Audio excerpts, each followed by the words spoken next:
You. We're live at Caulfield today for a special video up as we get the Caulfield Cup Day on Saturday. It's the meeting here at Caulfield tomorrow. We have the Giddies there on Saturday. So we'll catch up with all the major players, really. We'll be heading to Caulfield Cup Day, the internationals. We're here. Jamie Mallon, who will be riding, of course, the favourite half yours, will join us. Mark Sarah as well. We'll catch up with Michael Friedman, who trains Apocalyptic. We'll be going around in the 1,000 Guineas.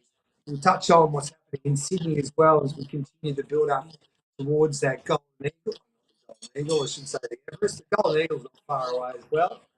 We've got the King Charles. We're going to chat to Sam Friedman. He gave us an update on Tom Kitten as well. And then we've got the barrier draw for one of the biggest harness racing races of the year, the Victoria Cup, just after 10 o'clock. With the kick-off proceedings here on Giddy Up on this Tuesday morning, the racing manager for Racing Victoria these days is Paul Bloodworth. He joins us now. G'day, Paul. Thanks for joining us, mate. Very well, mate. Lots happening, mate. That run down there, so you're going to need a lie down there. Yes. 4 hours these days. Yeah. Look, it's a great time of year, and it's great to see some really nice horses out here working today and gearing up for Saturday. Who impressed you the most out of the internationals? Now, we're all invested in Giddy Up on radar.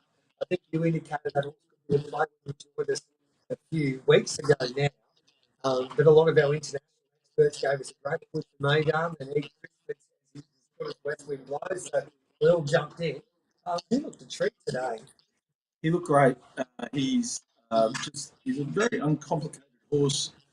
Just from the time he's arrived at Werribee, he's really just settled in quickly. Guys have been here before, so they know what they're doing. He strikes me as a very similar horse to West Wind Blows that they brought out a couple of years ago and nearly took home the Caulfield Cup when he was beaten by the horse they used to train him without a fight. So I think they've got a little bit of unfinished business for Chris Fitz, and he might be the horse to do it. His last run was fantastic behind Giovaletto. Giovaletto is probably one of the best days in Europe. He's won a Hong Kong Vase, ran fourth in the Arc last weekend. It's pretty good form, and if you watch that race, he was taking ground off him and Kalpana at the end of the race. So I think he's got a little bit of a sense of timing. That horse, he wasn't probably going that well early in the year, but he wasn't going really well when it matters. Hopefully, can draw a good gate tomorrow. And you'll sit just off the speed. I think he'll be right in the race. Yeah, when they talk about Megan, when you talk to the Christmas about, they say they reckon he's probably got as much as ability as West Wind Blows, and even without a fight, he just needs to put it all together. They're hoping the Triple Weight might be able to do that. Are you excited to see what he can do on Saturday if he does bring that type of form, or even if he does explode and delivers a clear bet? Yeah, I mean, he's probably going to have to race the weekend. He's giving weight to a horse like Half Yours, who's a very talented horse and clear favourite at the moment. But look, yeah, I do think he's got the talent and the ability to do it. As I said, one of the key things when these horses travel is that they do settle in, and he's settled in fantastically. And Steve and Paul that have been looking after the horse, who rode the horse today, know what they're doing. Very experienced horsemen, and that's what Can the Japanese win the Caulfield Cup? We're about to have a chat because he looks after these horses here in Australia for the Japanese. And he's giving Golden Snap a bit of an extra. He's in the top 8 and qualify for the Melbourne Cup. Yeah, that's the main task on Saturday, getting to the top 8. Look, I don't know. She's a really hard horse to get a line on. Her form would suggest that she'd be better at the longer term of the Melbourne Cup. She's got the challenge to actually get into the race by running in the top 8 on the weekend. I've been surprised. I thought she'd probably be a little bit of a dour Japanese player, but looking at her spin around here and a little bit different work to what the Japanese normally do. They're doing shorter sprint gallops, if you like, 1,000-metre gallops, whereas normally the Japanese do longer searching gallops when they come to Australia. So I assume that the plan there is to try and get some speed into her legs and get her ready for a 1.5 mile race. So, look, on form, I'd probably still have Maida, but I'll be certainly cheering the top 8 run on Saturday for her so she can get a run in the Presage not there. She's the French gallop. Are you surprised he's longer in the market? Well, I haven't looked at the markets lately, but that does surprise me a little bit because he's a very talented horse coming out of a race called the Kerguelen in France that horses have run well in before and come here and run well. He's again a horse probably better suited for over the 2 mile, but I think the Australian racing style on a big field will suit him. He's coming out of French staying races where really slowly run small fields, and he's not a horse that races up on the speed, so they haven't really suited him. So again, hopefully he can draw a good gate tomorrow and get a nice spot in behind them. We've got Stéphane Pasquier riding the horse, and fantastic record in France, one of the best jockeys in France. So it's going to be great. Adds a little bit more international flavour to the race as well, having that sort of rider in the race. Are you surprised that these internationals keep going with their local jockeys back home instead of jockeys? Because history tells me, Paul, that it hasn't been a great recipe. Bringing the jockey down for the first time competing on it. Now, there's no doubt that they're world-class jockeys, and it's been proven before, but to come and compete on the tighter tracks, the different way we ride, understanding the way that the other jockeys ride as well, that's been a challenge. I probably would say I'll talk to you after Saturday. See how they go. But look, Christophe Lemaire had his first ride in Melbourne in the Melbourne Cup and won the Melbourne Cup, didn't it? Yes. A long time ago, to be fair. And I agree with you. There's been some hits and there's been some misses for sure. I think it's probably from Alessandro's point of view that he knows the horse. Yeah. That was his view. He probably doesn't know the Australian riders as well as we do. So I think it was probably an easy choice for him. I love what Millie Mullins has done. He's booked Benny Allen to ride third. And we can't forget that last year in the Melbourne Cup, he was the horse that we backed off the map. It was a sensational go, and they thought he could win a cup.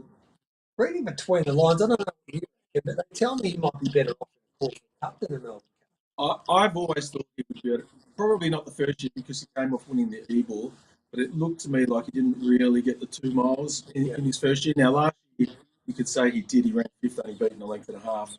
I think he's going really well at Werribee. I'm rapt for Benny to get that right. You know, Benny, for a bit of a trivia night question here, he's ridden for Willie before. Yes. I think it was about the 2017 or 18 Melbourne Cup.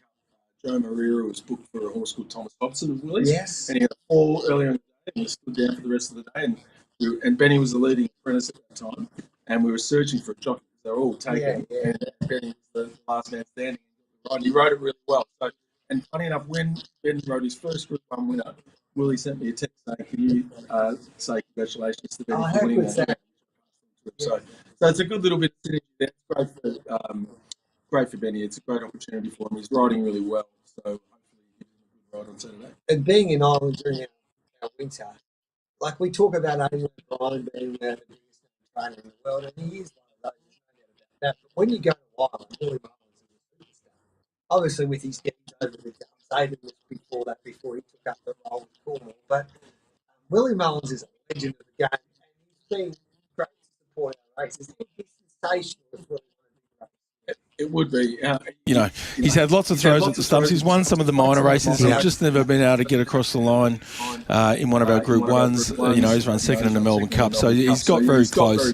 It would be fantastic for him to win this race. Dave Casey will take a lot of credit for it. He's been trying to convince Willie for a couple of years to run him third in the Caulfield Cup because he thinks he'll be better suited at the 1.5 miles. So I guess we'll see on Saturday. But it'll be fantastic for Willie to win. And he's coming. He's arriving on Friday morning. He's arriving on Friday morning, so he'll be out here on Saturday, which is great. It'll be rocking if Benny Allen wins, of course, the Caulfield Cup, and then he's DJing, delivering a set a little later on. Maybe we get Willie up and down. I reckon he would. They tell me he's mad. Give him a Guinness and see, away you go, Willie. The other hopefuls in the international, from an international perspective, they'll go around in Geelong Cup and also a Melbourne Cup.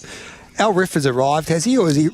No, not yet. He arrives tonight. Okay. I've got a late night ahead of me, Gareth. He's arrived. They arrive at the airport at about 11:30 tonight, so they won't be out at Werribee until about 1 o'clock in the morning. So it's going to be a late night from me and the quarantine staff tonight. one smooth operator's going to the Geelong Cup. Yep. He's going really well at Werribee. Probably looks to me to be going as well as he was last year. Yes. So he should be hard to beat in that. And then, we had Chevalier Rose, the Northern Farm D-Lane's booked. D-Lane booked for that. He arrived yesterday at Werribee. And tonight we've got the 5 other remaining internationals arriving, so including Al Riffa. We've had great debate on Giddy Up regarding Al Riffa, and we stirred the pot a little bit, but 59 kilos, when you have a look back at history and Irish St. Ledger winners and some of the greats of the turf. I know they're different animals in a way these days, like the European Dead Set Stayer found it hard to come here, like the horses like Yates and Septimus and even the great Vinnie Rowe. But it's a job in front of him, Al Riffa, to win our great race with 59 on his back. Yeah, look, I agree. It's like you said, Vintage Crop's the only horse to have won the Ledger and come out. But he and won did it the with Melbourne 55 Cup. and a half. Exactly. Yeah. I think the handicapper of the day might have not been as clear on European form as Dave Hegan is these days. Well, he changed the game, didn't he, Vintage Crop? Because they didn't allow that to happen again. Exactly, yeah. So, I mean, look, he's got the challenge ahead, and what generally happens is, like Vinnie Rowe and Yates ran well in the Melbourne Cup. They just got beaten by horses, they were giving 4 or 5 kilos to, and that's a distinct possibility this year. You can imagine a horse down on 54, 55, potentially grabbing him on the line. But look, I know the guys are hopeful we get a little bit of rain. I think they're thinking that his best chance is if we have a little bit of rain before the Melbourne Cup. So Liam O'Keefe will do a great job presenting that track with a little bit of give in it anyway. But I mean, it's fantastic to have such a high quality horse coming here for the Melbourne Cup this year. So whichever way he goes, he's going to add a lot of intrigue to the race no matter what. Stay with us, Paul. I've got to take a quick break, then I'll come back and I'll get some of your tips regarding these internationals, because you're a good judge. I know it's been a little while since you've tipped the winner regarding the internationals, but we'll get your picks straight after this here on Giddy Up. We're live from Caulfield for a special Giddy Up on this Tuesday.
Welcome back to Giddy Up live from Caulfield as we get set for Caulfield Cup Day, and the internationals were in force here at Trackwork this morning, having a look at Caulfield for the first time. Paul Bloodworth from RV joins us. He knows the internationals back to front. We caught up, of course, with the travelling foreman for Ed and Simon Crisford in Paul Holly, who also rides Maidan in Trackwork, and this is what Paul had to say to me after he worked Maidan at Caulfield this morning.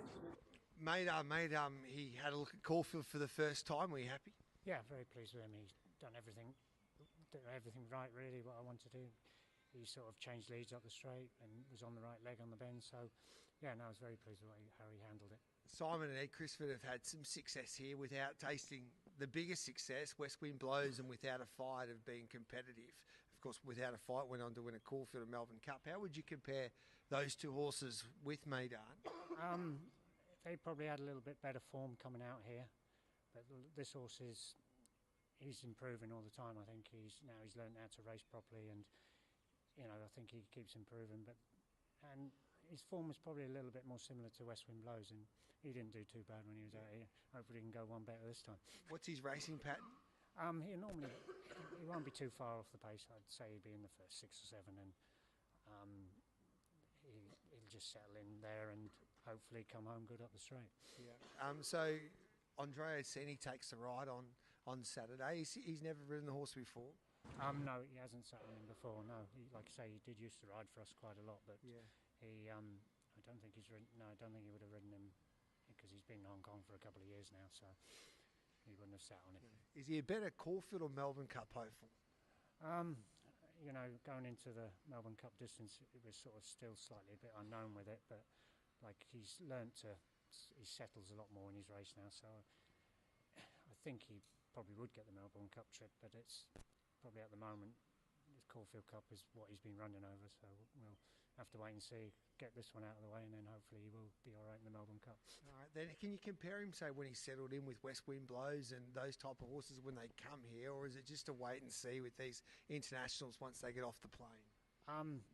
This horse is a little bit more laid back than West Wind Blows. He was a bit of a softie, really, but they both did well. It amazes me how they cope with it all. But this fella, he hasn't left a note since he's been here. He put his weight back on after a couple of days. He's probably a little bit more laid back than what West Wind Blows was.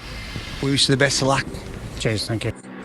So that was Paul Holly, who is the travelling foreman for the Crisfords, and he's been here, done that with West Wind Blows and Without a Fight before that, as you said, Without a Fight quinelled that race with West Wind Blows, but that's when he was trained by the Freedmans after having just the one start for the Crisfords, and he was probably a little unlucky, really, because he got a wet track that day at Flemington, and then we all know what he did after that. So they've got a good guide on what horses that they need to bring. I think that's right, Gareth. They've really identified the right type of horse you want to bring to Melbourne. They have to have the right temperament as well as the ability, and clearly from the 3 horses that they brought you right that year, he was the spruik horse out of Werribee that year, Without a Fight, going really well. Probably very similar, no very uncomplicated horse. Just went about his work, but was really flying on the track, and then he got a wet track on Melbourne Cup Day, which, as we all know now, Without a Fight didn't like. But Paul Holly's a top man. He's a former jumps jockey. Is he? Yeah. Winners at the Cheltenham Festival. Yep. So very, very experienced horseman. So it's good to hear him. You can hear the sort of confidence in his voice there that he's very happy with the horse. So with Bet365, the Giddy Up listeners, they would have got 50 to 1, maybe 30 to 1. He's into $9 now. They can cash out, but I wouldn't be cashing out after watching him work today. He's got to take on Half Yours, who, as you well know, he's come a long way in a short amount of time. Like, he was winning a Caloundra Cup in the winter, and then he made his way down the East Coast, stopped in Sydney, had to turn up here and win a Naturalism to get into a Caulfield Cup, and then the pressure was off. He ran a beauty in a Turnbull, but then he's got to turn up here and be at his best in a Caulfield Cup. Now, I asked Tony McAvoy, I said, Tony, has he had like too many grand finals in a way? And he quickly stopped me and said, Gareth, his grand final, he's been trained for this Caulfield Cup. Okay. But he still had to win a Naturalism to get here. So he had to be at his best in a way to make sure he got into a race like this. He's come a long way in a short time, hasn't he? And you're right, he's still got to get to the grand final on Saturday. But the thing with him is that the mile and a half, I think, would suit him better than the 2,000 metres of his last 2 runs. So that's probably the only little nagging doubt with him, isn't it? That he's had a long year so far coming through the winter races in Queensland, but he looks the weighted horse in the race on Saturday, and his Turnbull run was good, and the Turnbull, that form is normally the form you want, certainly from a local perspective, going into the Caulfield Cup. So, and I think, am I right in saying, Gareth, you might have some of that 50s for Maynard? Well, I think we did, yeah. So we're not much, but it'll pay for a few drinks. But we're just crossing our fingers and toes. It's the Giddy Up family. We got on at the 50 to 1. I think you told us about Maidan, and then Andrew Hawkins, who knows his international horses really well. He was keen, and so was Adam Blinko, I think. So, three good judges. They were tipping Al Riff, but I don't know if they wanted Al Riff at 59. So he's the second favourite for the Melbourne Cup. Further's been the big mover at $17. Tell us a bit about this galloper. Yeah, he's a really nice 3-year-old of Andrew Balding's.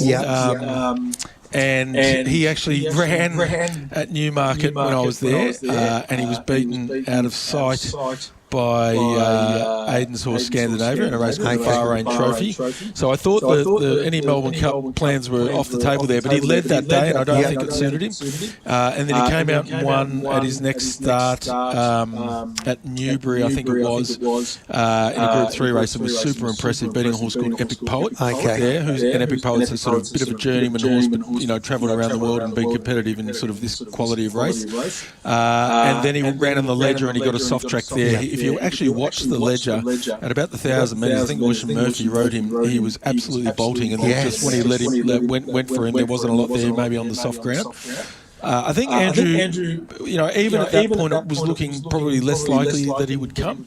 But then the weights came out, and he saw he had 52, and he was getting 3.5 kilos off Scandinavia, and I think that really opened Andrew's eyes to the possibility that he might have a live Melbourne Cup chance. So he arrives tonight. It'll be interesting to see how, as a young horse, how he takes the journey. But I think if he turns up, the race that he won at Newbury was the Jeffrey Freer, which has been a race that horses that have come here have used before, and with some success. So I think if he turns up here and he's travelled well, I think he's going to be right in the Melbourne Cup this year. You know how you get mates that tip your horses all the time, and especially when it comes to these internationals. My brother's mates are declaring flatten the curve. Wow. $34 with Bet365. I don't know where they're getting this mail from, but would you back him at that price?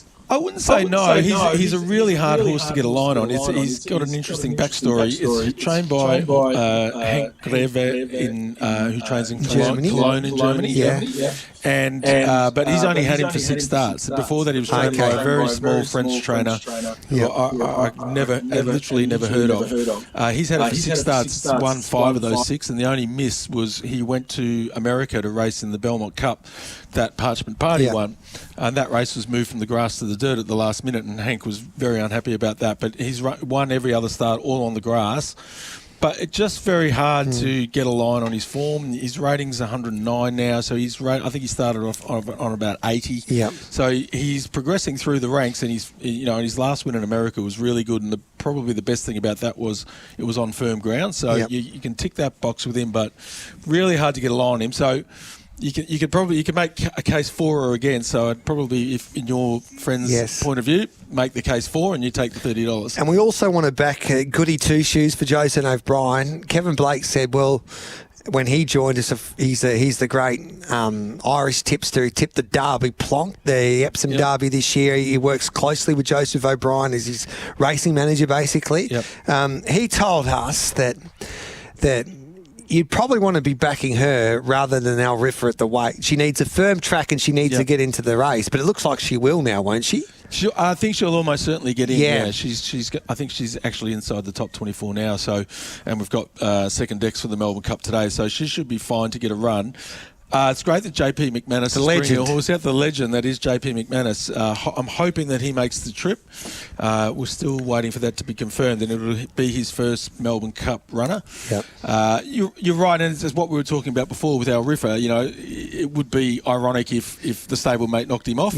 But that could be the type of horse, and further as well. He's giving them 7.5 kilos, 7.5 kilos. They could be the ones at the bottom of the weights that prove the hardest to beat for a horse like Al Riffer. So if I gave you $100 right now, what would you do with it, Paul? Oh, God, I see you do this every week, Yeah. Gareth, and I listen to what the trainers say because some of them are pretty good at it. They are, actually. If I had $100, I would probably have it on Presage Nocturne. Yes, you've for Caulfield Cup or Melbourne Cup? Melbourne Cup. Okay. Yeah, Melbourne Cup. I think he'll run well on Saturday, but I feel like the run will bring him on, and his form suggests that he's much better at 2 miles than he is at 1.5 miles. So there you go. That's, what is he, $34 or something like that. So that's a few dollars if he manages to win. We might have to go to the Tat sale coming up shortly and buy Sir Dillius for $2.7 million. He gets in with 55.5. He might win a Cox Plate on the way to a Melbourne Cup. Well, he's the best weighted horse in the race by a Clearly. long way now because he's won an Underwood and a Turnbull since weights came out.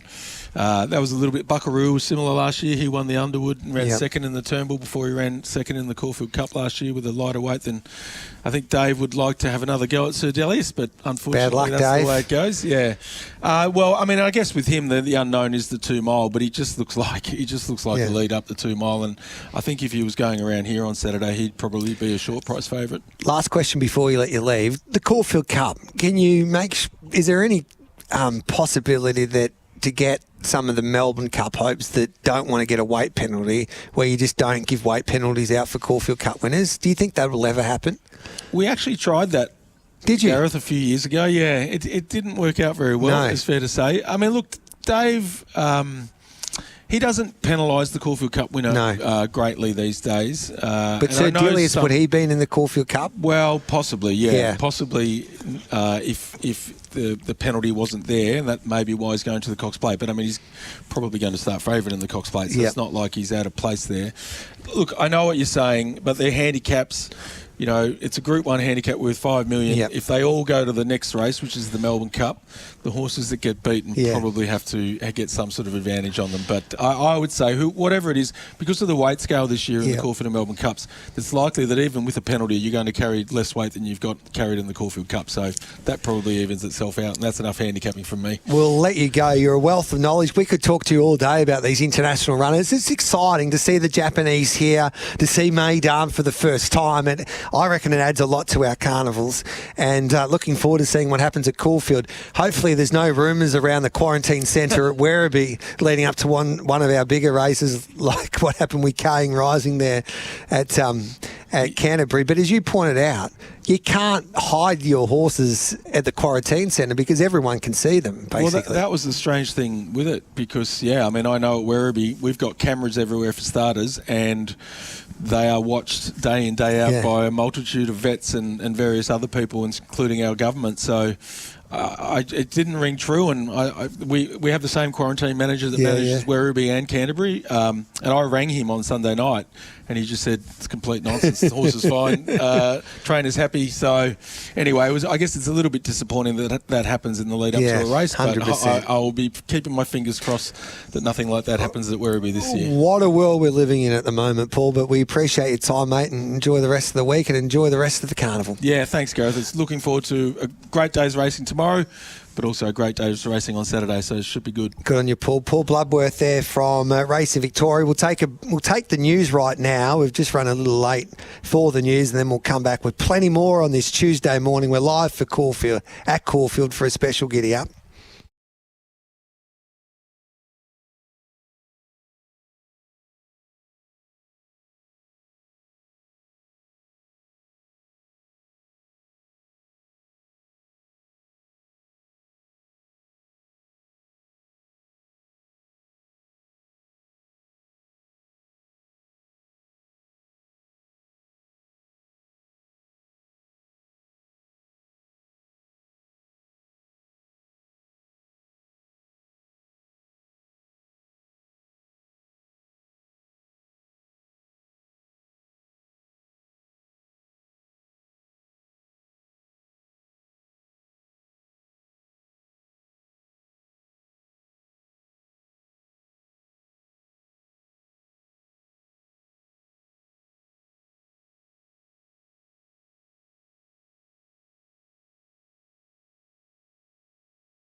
across Australia on SEN Track.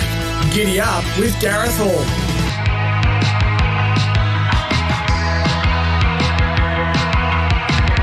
Welcome back to Giddy Up. We're live from Caulfield this morning as we get set for Caulfield Cup Day. How can we forget Coonji Day as well tomorrow afternoon at Caulfield? But we caught up with a host of the major plays heading towards Saturday's Caulfield Cup meeting.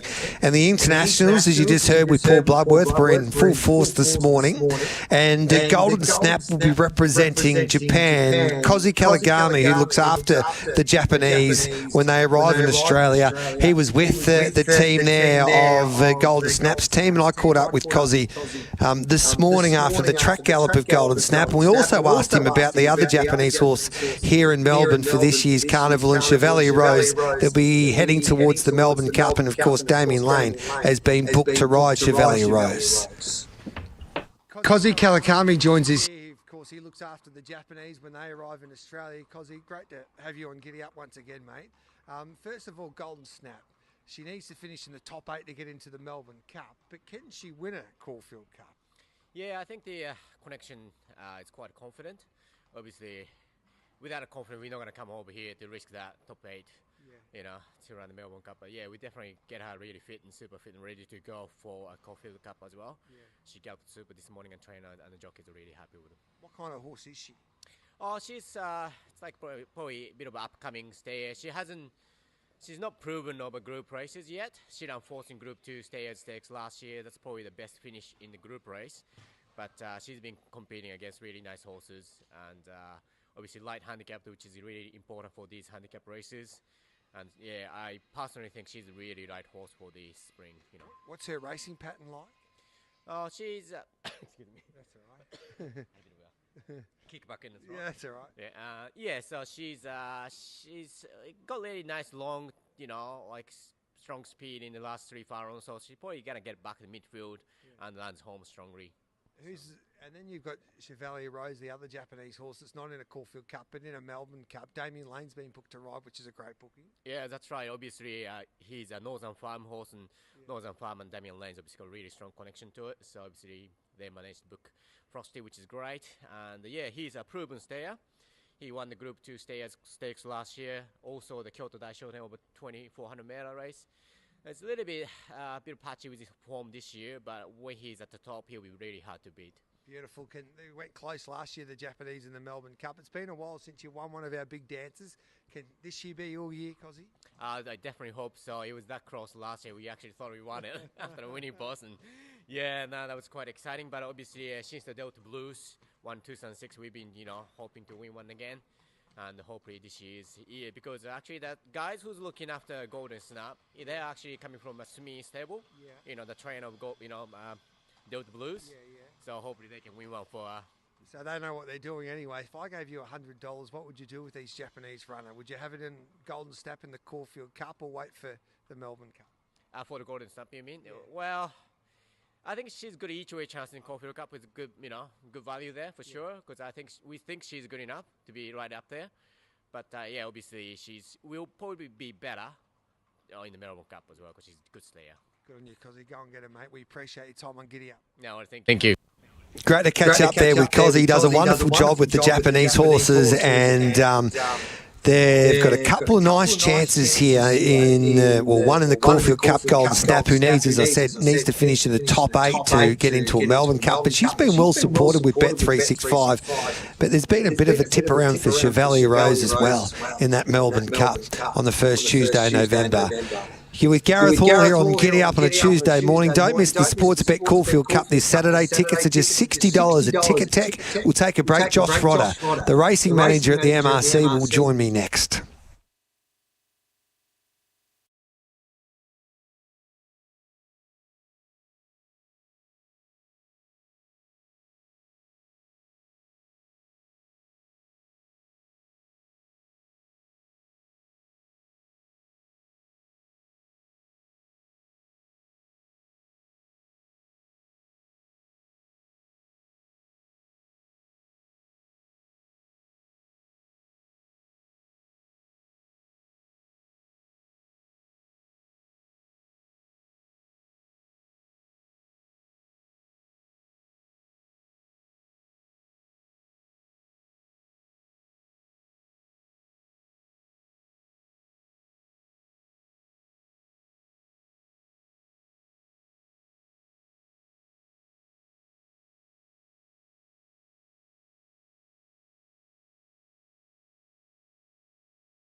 Giddy Up with Gareth Hall. This is Giddy Up live from Caulfield on this Tuesday morning. It's a pleasure to have your company wherever you may be listening on your local SEN track dial, RSN dial, the 42 stations right across the state of Victoria. On our new RSN app and also our SEN app, and you can watch us streaming live. You can see Josh Rodder right next to me on the SEN app, our Facebook page and YouTube channel. All thanks to the MRC. Let's catch up with Josh. G'day, mate. How's things? Wouldn't want to be anywhere else, would you? This No. time of year, Caulfield. DJ Josh Rodder. I don't know about that. More teaser pony. No, I thought we would tease a pony. Because why? Because you needed to get the crowd going for Benny Allen. Yeah, it was a bit of a transition of music styles. Yeah. And, we had Bo Mertens, Ben Allen. Very good. And myself just getting the crowd up and going. And, it was fantastic and great to see Kevin Daffy. Yeah. After training, strapping and owning a winner on Caulfield Guineas Day. Halfway, I had to give him a call. I've got a big prize for you. He goes, what prize? $8,000. Did you pick the Hong that? Kong Jockey Club. No, so the Hong Kong Jockey Club had a prize. It was in the race book. It was online where you could QR code and vote for your moment of the day. Yeah. And Kevin won the moment of the day. And Carol from the Hong Kong Jockey Club wanted to present it to him. So we're trying to organise a car for Sunday. And Kevin puts the shirt on. He's on his way back. He wanted to have a boogie to Ben Allen as well. Why wouldn't he? Won $8,000. What a man. That was the story of the day. There were so many great stories, but to have the one horse in work, his pride and joy, to turn up here at Caulfield. There were a few knockers, even though she started favourite. She had the synthetic hoof filler on, and people were saying, there was a tough run there the other day.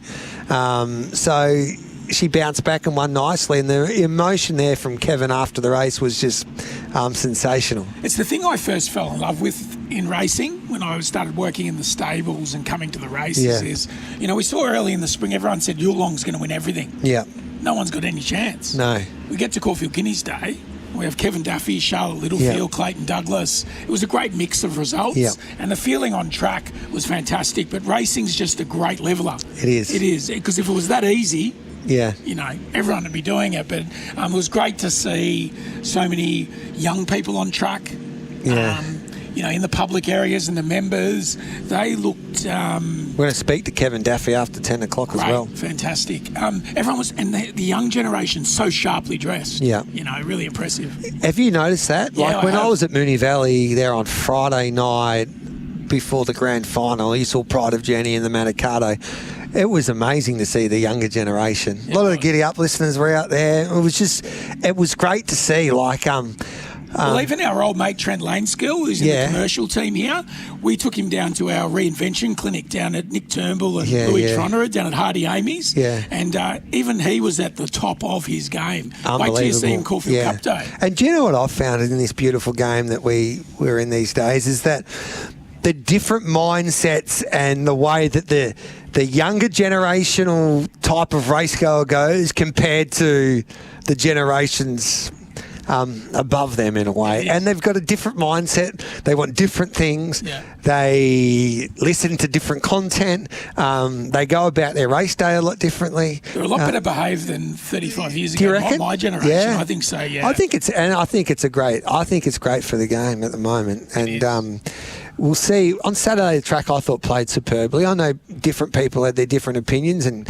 our great mate David Gately had a different opinion to say what Peter Anthony said there yesterday on the breakdown. But when there's no rain at Caulfield and it's a hottish day and the rail's true, it's hard to make up ground. it is. It's a speed track. Yeah. Barriers are important. Be able to take a spot up. Very rarely do you see horses come from the back. Yeah. There was only maybe 2-3 shoot races run on the day, and they were able to come from last. Giga Kick, Point Barrow. She's bulletproof for the last. Just had an easy time in front, but I think the track raced how Caulfield does when it's a good track. Point Barrow's a beauty, isn't she? I forgot to ask Sam about her today, but knocked us off on Vain Girl. Vain Girl. Yeah. I thought she was home. I thought she was home. Hey, stay with us. I'll take a break. We'll come back with plenty more. You've been in red hot form as well with the tips. Autumn Boy, treasure the moment before the Memsey. So we'll get a tip for you regarding the Caulfield Cup meeting, also the time-honoured Coonji handicap, and the face of the Coonji, or the ambassador, Adam Blanco. He'll be joining us after 9 o'clock as well. He's here tomorrow. He'd be very proud of is he coming? Coonji Cup, wouldn't he? Yeah, he would be, actually, because you've got Globe type of form lines heading towards the Coonji this year. Obviously, he's a Group 1 winner after winning the Might and Power. Don't go anywhere. This is a special Giddy Up live from Caulfield, of course, as we get set for two more magical days to come here as the MRC celebrate their carnival for 2025.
JT with me. How do you think the track will play tomorrow? Well, it's interesting. The rail at 12 metres, they're going to be, again, it's very important when the rail's out there that you draw a gate. Yep. You don't want to be out wide, unbalanced. The camber's not as big as it is when the rail's in, similar to Moonee Valley. Yep. You know, when the rail's true, they can really get out wide and use that camber. When the rail's out 12, you sort of, it's momentum. Yep. And you want to, if you're not there from a good barrier, it's momentum. You want to be getting into the race. So I think barriers will be important. Any winners? There's a few horses I'm interested to have a look at. Yep. From those gallops last week in the Kunji Cup. Wootton Verney, I love the Very good. Yeah, I love the way it moved there last Tuesday. Damien Lane takes the ride. The Winkers go on for the first time. Like the way it closed off at Sandown last start. I thought it was a good each-way play. Yep. The other one that I'm interested to have a look at is Sabage in the last second emergency. Really talented Adelaide galloper that is now with Price and Kent. Like the way this horse has been improved through each trial. Yep. Drawn well, and expecting a big run from it fresh.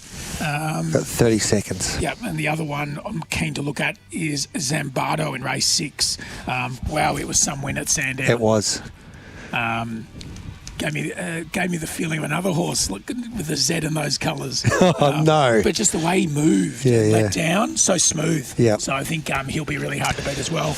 This morning's work, really impressed with Maidan. Yes. Love the way he stretched his legs. Yep. He's the biggest danger to half yours, I reckon. He is. Yep. And I'm not getting off Moira or Revelair yet. Make sure you throw them in your trifectas. I think both horses will run super. Good on you, Joshy. News time.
and SEN track.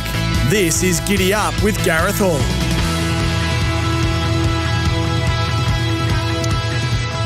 Great to be with you on this Tuesday morning, 4 minutes past 9, wherever you may be listening on your local SEN track and RSN dials. Of course, you can watch us these days streaming live on the SEN app, our Facebook page and our YouTube channel, all thanks to Bet365. It's never ordinary when it's brought to you by Bet365. Imagine what you could be buying instead. For free and confidential support, visit gamblinghelponline.org.au. It is one of the great weeks in Australian racing. And Josh Holt, the superstar weatherman from Channel 10, joins us here because he's never wrong when it comes to his predictions. He would be the Mark Hunter, David Gately of predictions regarding the weather. There's no doubt about that. And he joins us now, of course, thanks to Channel 10. G'day, Josh. Welcome back to Giddy Up. If only you can have a punt on the weather. Yes, well, we should be able to do that these days. I don't know why not. Maybe that's a business idea I should pursue. Yes, 100%. Tell me this, mate. What are we expecting come Saturday in Sydney at Randwick? Well, look, I spoke to you this time last week, and look, everything went to plan over the past 7 days. We had a very, very light shower, a few spits and spats on Sunday, but as predicted, nothing really registering into the rain gauge across Randwick. So this week, everything also going to plan, with the exception, I said there could be a change going through Wednesday, Thursday this week. When I spoke to you last, that's just moved out a little bit to Friday now. So we are expecting a change through Sydney on Friday. Now, preceding the change, there is the chance that we could see a shower or thunderstorm across areas of Sydney. Look, I'm not expecting much into the gauges. We're probably looking at around about 1 to 5 millimetres at best. But look, there is a slight chance a thunderstorm, if it did move over Randwick, could produce a bit of rainfall, but the chances of that is very unlikely, and I'm still going with my original prediction from last week. I think we'll still be on a good fall come race day. I'm not anticipating this change will have a big effect on the track. So Saturday, what's the temperature going to be? So in Sydney, we're looking at a relatively cloudy day due to the change, so that cloud will be pumping across Randwick. Look, I think all in all, it's going to be relatively fine. There may be the odd spit and spat early in the morning, but generally we should have dry conditions for the day. Temperatures are 22 degrees and quite cool out there with those southerly winds. What about in Melbourne for Caulfield Cup Day? Yeah, just looking at Melbourne a moment ago, we do have a cold front moving across the region now. That should arrive for Melbourne itself late on Thursday evening into the early hours of Friday morning. Now, look, that's anticipated to produce around about 1 to 5 millimetres into the rain gauge. So it's certainly not going to be a very wet system. I don't think it's going to have a big impact on the track at Caulfield for the Cup. So, look, all in all, in both cities this weekend, we should have some pretty good racing. I can't see us running on really rain-affected ground at all. I was just talking to Josh Rodder, who's the racing manager at the Melbourne Racing Club, and he said to me for the first time in his time, which is about 15 years, that they've had perfect weather basically for the whole week, for Saturday's Guineas meeting, into the Coonji meeting, into the meeting on Caulfield Cup Day. So that's hopefully they'll have a big crowd here tomorrow as well, which is you need a little bit of luck with the weather, Josh. Yeah, you do, and it can be a little bit hit and miss this time of year being spring, but we've had those big fat areas of high pressure just sitting over southeastern Australia. Melbourne's benefited from that, and so too Sydney. The weather over the past couple of weeks has been absolutely sensational. Another beautiful day today, and thank goodness we've got 2 big race days in both cities, and thank goodness the predictions have been spot on the money. It looks like we'll be racing on good tracks. And what about a winner, mate? We know that you love your racing. Who do you like? Yeah, look, I took the half yours in the Caulfield Cup and Car Ying Rising double a while ago, so I've got that. And look, my plan on Saturday is just to bet around Car Ying Rising, so I should get a result either way. But look, it's going to be an exciting day. There's been a lot of chat over the past couple of days, obviously, with Car Ying. David Hayes obviously put that to bed yesterday, but look, racing's one of those games where you've got a lot of opinions and a lot of rumours, but we love it, and it adds to the excitement of the day. Only racing could provide the theatre that it has over the last couple of days. I don't think any other sport can do what what the racing game can do. Basically, it was unbelievable over the last 2 days. So bring on this weekend, mate. We appreciate your time as always, and looks like we're going to be on a good track at both Randwick and Caulfield on Saturday, which is terrific. Yep, it should be a fantastic day, and good luck to all the punters out there. Enjoy yourselves. Good on you, Josh. Josh Holt there from Channel 10 joining us. We'll take a break. On the other side of it, Adam Blenko from racingandsports.com will join us on this Tuesday morning.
Giddy Up live from Caulfield on this Tuesday morning. We've had some important track gallops here at Caulfield ahead of the Caulfield Cup meeting. Jamie Mallam was here, of course, this morning. She was riding a few horses. She wasn't aboard Half Yours, who stayed at Flemington, but she'll be riding the short price favourite in this Saturday's Caulfield Cup, and I caught up with Jamie this morning. Superstar jockey Jamie joins us now here on Giddy Up, and she rides, of course, the favourite for the Caulfield Cup, Half Yours. Exciting to see him come here on Saturday as a short price favourite. Have you been on him since the Turnbull? No, he just did a small bit of work this morning at Flemington. Calvin said he didn't need me, so that was nice. I just got to come here. But no, that was an exciting race, the Turnbull. Was it the fastest last 600 and 200 of the race, and taking ground off Beast of Santa, she's no hack, is she? So no, it was a very nice lead up, I thought. He's come a long way in a short amount of time. Yeah, absolutely. And it was nice to see him win here in the Naturalism on that firmer track. Like, it's not like he needs soft ground. Obviously, it's probably not going to rain this week. I don't think so. No. It doesn't matter with him. He just goes on anything. He's push button right out there. You can push him early, get him to settle, and I think he's just a perfect horse for that sort of race. How did your association come about with him? Not sure. My manager just called up for the ride, and I got on him. And obviously, the target was to come to Caulfield Cup, and then knew I could ride light. I wish he got in with 51 and a half. That'd be nice. But yeah, I think that's just how it started. And he's a horse that can settle anywhere. But what gate would you love tomorrow? I'd love 4. Yeah. Fingers crossed. The guy, he just needs to draw in, I think, just so, because you can push him early and get him to settle, and it'd just be lovely to make my job a bit easier and draw it inside gate. Has he surprised you how good he is? Yeah, like I said, just looking at the horse before I rode him, I thought, no, he's a nice horse. He didn't look that flash on paper, but the feel he gave me when I rode him here and at Flemington, God, he's improved. Yeah. We don't want to get ahead of ourselves, but Tony and Calvin reckon he'd be better over 2 miles. Yeah, like he just switches off, and you need that sort of horse for these races. Look, I'm hoping he'll get that later on. I'm hoping on the weekend he doesn't need 2 miles. What about your other rides on that day? Yeah, I got a few nice ones. I just got that mating call. She's flying. She's a really nice horse. She's just so inexperienced, and I think she just needs more racing. And the other day, she didn't know what she was doing, and she would have won the race if she was more experienced. So I think she'll be a sneaky hope in the Guineas on the weekend. Well, you have a wonderful day then, Jamie. Enjoy your coffee. You're about to get a coffee here at Caulfield, and we wish you the best of luck on Saturday in that Caulfield Cup. Thank you very much, guys. So there's Jamie Mallam joining me here on Giddy Up on this Tuesday morning, and she was in great spirits, Jamie. She's got that big ride on Half Yours in the Caulfield Cup, and she's just looking for a low gate so she can settle nice and close and not have to do too much work or get caught out wide there in a Caulfield Cup. And with the way that we expect this track to play, once again, it's going to be a firm track. There might be a little bit of rain around on the Friday, but I think it'll be to an advantage in the first half of the field anyway. It is 9:17. Adam Blenko's not far away. He'll join us in just a moment. So looking forward to catching up with Adam.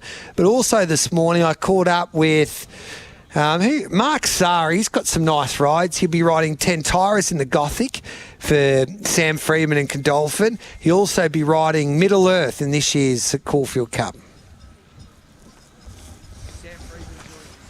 Sam Freeman joins us here on Giddy Up on a beautiful Tuesday morning at Caulfield. 10 Tyrus worked nicely. Yeah, he was super. Yeah, he was just here to stretch his legs. Having a look at Caulfield. So looked to move well and wait and see what Mark says. But he looks ready to go for Saturday. That content you did with Calvin McAvoy trying to get in on the shot, and he asked you how he went. I think you told him he'll need another run before the Coolmore, and he looks like a horse that just... Yeah, that certainly seems right for him. It's not an easy task taking on those sort of horses first up like he did down the straight, and he's tightened up since then, and he'll improve again out of the run Saturday, and he'll be perfect for the Coolmore. But he should be forward enough to run very well on the weekend. How's Tommy Kitten? He's good. Bale reports he worked nicely this morning in Sydney. Anthony gave me a call, said he worked really strongly. Adam Hieronymus, who actually doesn't ride him Saturday but has had an association with him in the past, galloped him this morning, said he feels great, and he's quite strong, so we're going to hope for a bit of speed on Saturday, which we should get. Will you back him up in a Cox play? I think it's unlikely. I would think get through Saturday and then determine the next steps. But that final day at Flemington, the mile or the 2000 feels more likely. But you never say never. Any winners for us this week, Sam? Just one. Yeah, it's a tricky week. I don't mind the 2-year-old tomorrow, Ladar. Yeah, she might be a good place bet. All right, mate, we wish you the best of luck, especially with Tentaris, and we can't wait to see what Tommy can do in the King Charles. Cheers. Thanks, mate. There's Sam Friedman. So that was Sam Friedman that joined us. Mark Sarah will get his interview up shortly, but Ladar is about a $5 chance with Bet365. It's been 8 into $5, Ladar, in that debutante stakes there at Caulfield at tomorrow. It's 20 minutes past 9. This race day is famous because Adam Blenko is that in love with the Coonji Cup that he continues to talk about it day in, day out. And the day will finally arrive once again for the Coonji Cup. And what a field it is as well. One of the best Coonji Cups I've seen for quite some time. And Adam Blenko from racingandsports.com joins us here on Giddy Up. Hello to you, Adam. My fast, the day before the Coonji, I fast. Yep. I assume we all do, in preparation for Australia's the world's greatest midweek handicap. Can you believe she's a hustler's been backed off the map, but she probably won't even get a start. Well, such is it's not easy to get a place in the Coonji, let alone win it. No. Seems short enough to me in another hugely competitive edition of the great race. On the 10-year anniversary of Stratum Star's victory, I've ordered the catering in Stratum Star colours for tomorrow, the cake. Yes. Very exciting. I don't know how the club, that you're at Caulfield there, I don't know how the club is celebrating the 10-year anniversary of the great Stratum Star. I assume some sort of parade. It's decked in maroon and white at the moment. And Josh Rodder, he was excited for the Coonji Cup, and he mentioned you as well, Adam Blenko, which is the ambassador for this great race. So who are you tipping in the Coonji Cup? Because for a form guru like yourself and a ratings man, it would be completely and utterly embarrassing if you can't tip the winner in the race that you love so much. This is true. A lot of pressure. I've been... I get a lot of messages, a lot of whispers. Like, everyone, the night before the Melbourne Cup, you get those, have you got a tip in the big one type thing? I get them today. I'm getting whispers about the Waller horse, Wooten Verney. But I do note, and you would know this, Gareth, but John O'Shea has run 4 horses in the Coonji. He's won it twice, Light in the Night and Contributor. Superstars both. One went on to be a Group 1 hero, the other a Darwin Cup hero, which is just as good. And the other 2 have run places. So 4 runners, hasn't missed a place for them, and he turns up tomorrow with quietness. That looks pretty targeted to me. Great stable, in form, know what they're doing, and know how to target the big ones. And Johnny O'Shea gave us a great push for quietness there the other day as well. He said, this is quietness's race. Had a great campaign in Queensland, and she's been set for this race. So I'm with you. So we'll get on quietness. And how about all the features going to those horses who have been in Queensland too? It's the secret recipe. Yeah, it is the recipe for success. And you're right, you bang on about that. You don't need to go to the paddock, just go to Queensland. Why stand in a paddock in the rain when you can be practising in Queensland? Makes no sense. Yep, Queensland you make is a very the place good to point. Are you looking forward to Everest Day or Caulfield Cup Day? Or both? I can just enjoy both. I think I'm probably more a Caulfield Cup man than an Everest man overall, I would say. But it's hard not to get swept up in the Everest, and it is. I don't think it's a silly title to call it the Cox Plate of Sprinters. It's become that, I think, very much so. So, and obviously this year's the added element of Kaying Rising and all that's come with him over the week there. So, who started all this, Gareth? Was it you? No, don't blame me. I got a call from the stewards yesterday to ask me what's happening, Gareth. What do you know? So I thought, what a world we are living in at the moment. So there was a fake account. There was a fake account. I'm just turning around here. There's Mark Hunter over the back walking the track.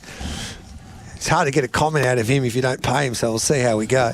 But everyone's in Coonji preparation. Yes. So what I can tell you is that, I've never really experienced anything like it, really. There was a fake account regarding on X it was a fake account of me on X, but it was only up for a short amount of time. But a lot of people obviously saw it and had me said that Kaying Rising was scratched.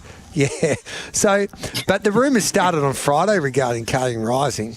And, yeah, and then it just exploded that Sunday night. And I talked to the camp across the weekend. They said there was nothing wrong with him. But then the alarm bell started to ring for me. And I think, is David Hayes and JD telling me the truth here? Because Betfair was unwanted. They suspended the market with the tab. And I thought, when something happens like that, then there's something going on. But, it was fake way news. Back in the day, yeah, we used to play a game back when I was working at a little bookmakers. We used to play a game where we'd try and start. These rumours have got to start somewhere. Was the theory, and we used to try and start a tip on a Saturday morning or a Friday night. And the prize, and one day it really happened, is that we got the tip full circle. We got the tip back. Someone in the office was tipped this horse. That was the tip that we'd made up. The trainer says this, blah, blah, blah, and we got it back. That's the game. So see if you can get it. See, if you can start a rumour and get it back, that's you've won. Well, we don't want anyone starting these type of rumours about a horse like Carling Rising. I shouldn't encourage that. I know what you mean, but Paul Bloodworth made the point here that we all should have known anyway. And David Hayes made this point to me yesterday on Giddy Up. He goes, Gareth, you can't hide anything in current quarantine. It's impossible. They know what you're doing. They've got cameras 24 hours. They know if you're eating or not. The vets, the RV or New South Wales vets are there. So it's impossible to hide anything. And everyone thought that they could basically think that, he's not eating up, but everyone can see. I had a theory that maybe one of the Chinese stable hands, sort of in a bit of broken English, there might have been some lost in translation there, and he was saying, Carling Rising's broken the clock. But they've just heard Carling Rising broken. And, and the rumour begins from there. Forget about like the best, forget about fake X accounts. David Hayes was telling me yesterday that he was told, I don't know if he told us that he saw it or not, Louis, I don't think he did, but he said that he came across, or someone told him, there was a video that was circulating of his voice talking to the owner of Carling Rising, saying that the horse is no good. So it was set up by AI, obviously. The only problem with that is that the owner of Carling Rising can't speak English. So One it's slight just problem. Yeah, just a slight problem. It's just the world that we are living in at the moment. Who wins the Everest? Well, I was mucking around with this. I think if I try to just convert, so ignore all the external stuff and just go with the internal stuff and just go rating for rating and assume that he's well and assume that he's settled and all that jazz, I'd say he should be $1.62. That's my very specific number. Okay. So I guess I'm saying Carling Rising wins the Everest more often than he loses the Everest. And even when I vibe it, that sentence feels about right. I don't think he should be maybe quite that short, but pretty close. I think where is he now? Where has he finally landed after $1.75 with Bet365 last time I had a look. Yeah, I think it's probably the wisdom of the crowds, Gareth? Eventually we all fall into about the right spot. So work that out. He was $1.50 before the fake rumours started, and they were betting around him. He got out to $3 on the exchange, and now he is at $1.75, but he's never been better. So work that out. So it's astonishing, really. Yeah. I've never witnessed a build-up like this Everest at a favourite like Carling Rising. So he's at $1.75, and there was some money for horses like Briasa and Jolly Star on that Sunday night to beat him, even overpass at $41 with Bet365. Hey, I've got one for you here. A take it or leave it early doors as we go to the King Charles. Fangirl or Charwolf? Fangirl. Charwolf should be running tomorrow in the Coonji, or maybe probably Saturday in the Caulfield Cup. I think he's just desperate for further than a mile now. He'll be very happy they've tacked that extra 9 metres on for him. I can't believe you're agreeing with Wayne Hawkes. Wayne Hawkes said he should be in the Caulfield Cup, this horse, Charwolf. Did he? We've finally fallen into line, me and Wayne. Yeah. Did you take the PISS out of Wayne the other day? Actually, for the first time, I missed that. So. I missed the. I got to listen back to. It's a bit too late now with the punter's preamble on racingandsports.com, but someone was telling me it was very, very funny, so I'll have to go back and listen to it. I wouldn't go with very, very funny. Yeah. I've got this theory that I reckon Char Wolf will beat Fangirl home in the King Charles. Only because Fangirl's kryptonite has always been pride of Jenny. Truly run 1,600 metre races.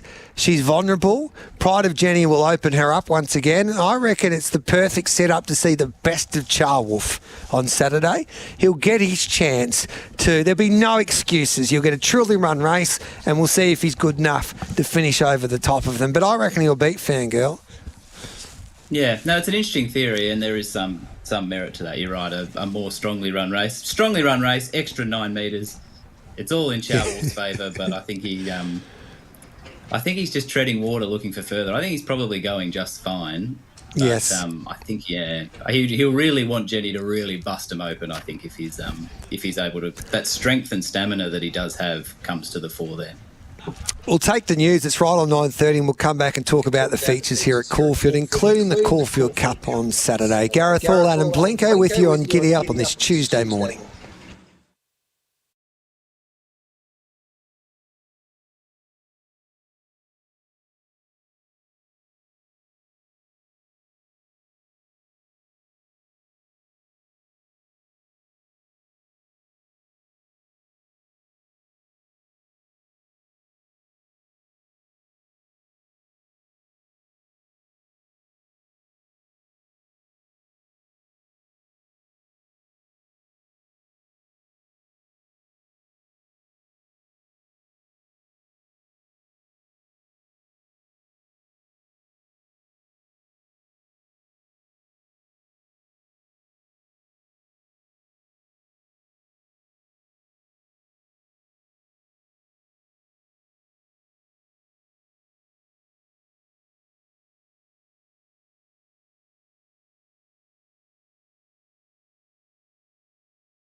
Don't miss the Sportsbet Caulfield Cup this Saturday. Tickets are just...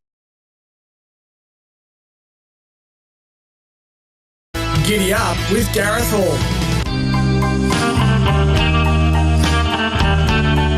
Welcome back to Giddy Up live from Caulfield as we get set for Caulfield Cup Day, and of course Coonji Day there tomorrow, Caulfield Cup on the Saturday. And Adam Blinko from racingandsports.com is with me, as he always is on a Tuesday. If you're watching the stream as we speak, you've got the Japanese team of Golden Snap walking the track with the GOAT, Damien Oliver. Do you give Golden Snap any chance? Because looking at the Caulfield Cup market here with Bet365, she's into $19 now, Adam. Yeah, okay, so a little bit trendy there. The Japanese do well here, but they tend to run. We rate them pretty well. If I give myself a little pat on the back there, we get them about right, and over the journey we've got a big enough sample now to look at them and say, okay, the rating sort of transfers pretty well. In which case, Golden Snap would fit in like a breakup or a warp speed from last year, or a couple of the ones we've had in recent years who have jumped. There's always a trickle of money there because there's always some sort of unknown uncertainty about it and a fear. No, fear is probably not the right word, but some idea that they could just explode and what have you. But I would say inside 20 to 1, I'd be letting it hit the keeper's gloves myself. But they've always got that little bit of X factor. It's great that they're here. Paul Holly, he's looking after the horse Maidan, of course, and he's the second favourite Maidan now for Ed and Simon Crisford.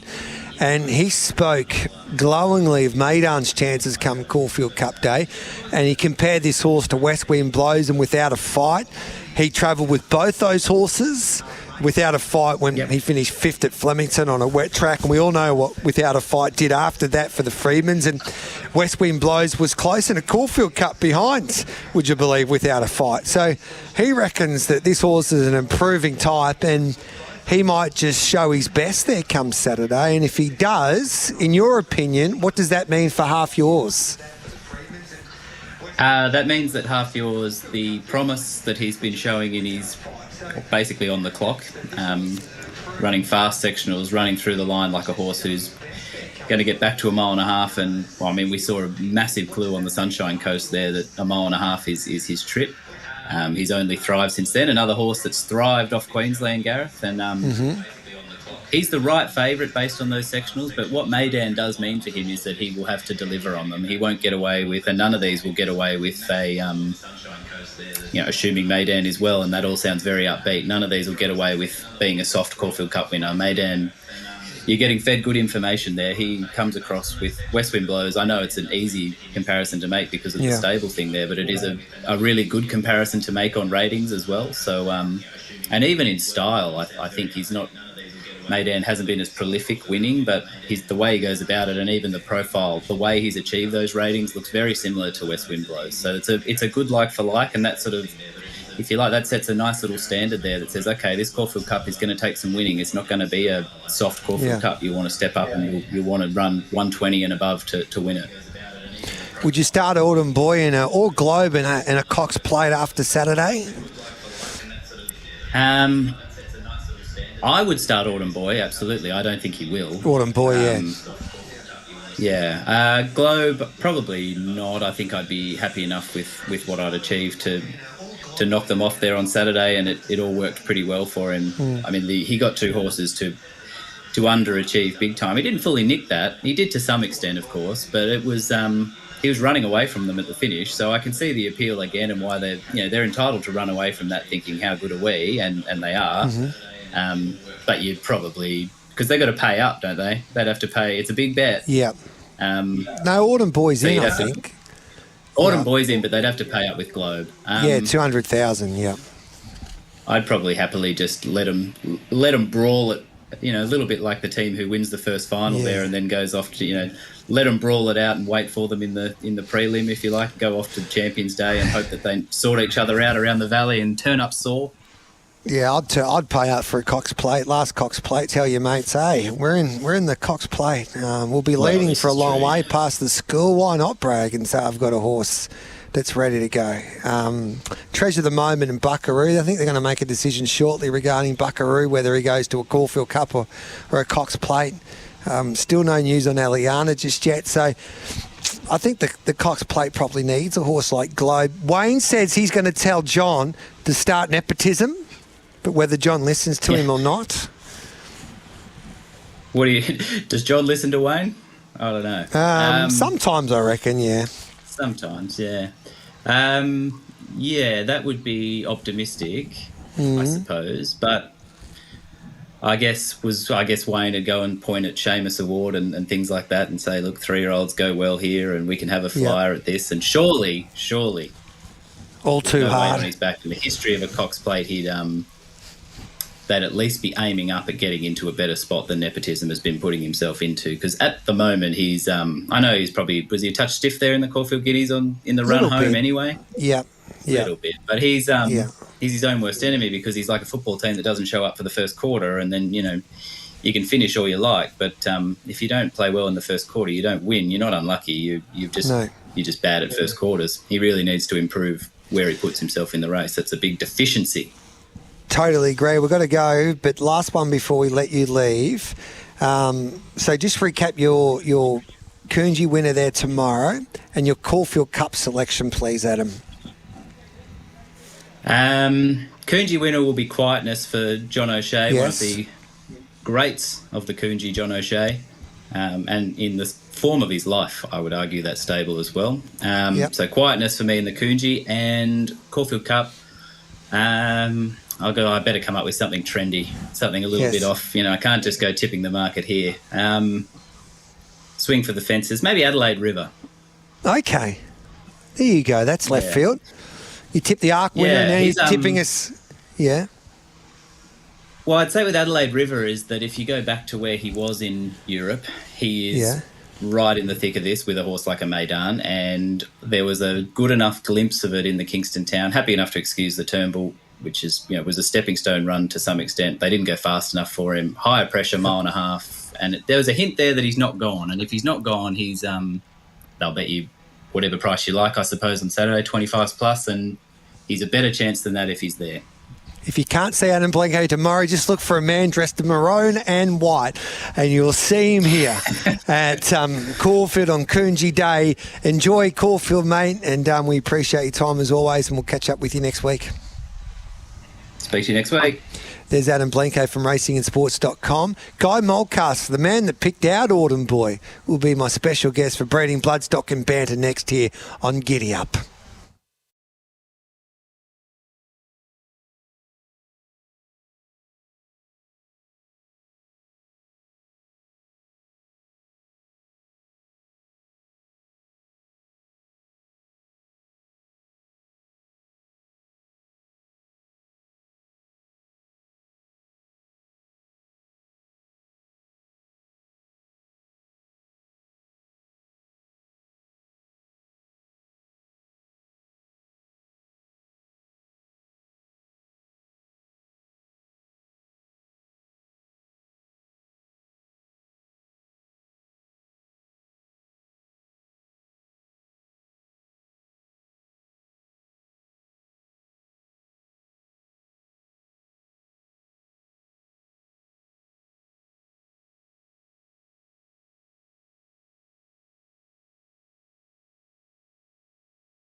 Join the conversation on 0499 736 736.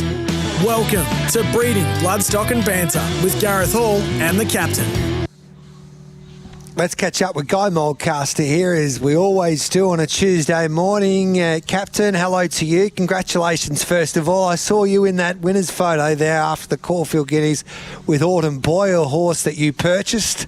And it was a big result for your team there, Guy. Yeah, it was a great thrill on Saturday, Gareth. It was a little bit windy, though. It didn't do my hair a lot of good, did it? No. I don't know what we're going to do with your hair these days, Captain. No, well, I got rid of the beard and the luck changed.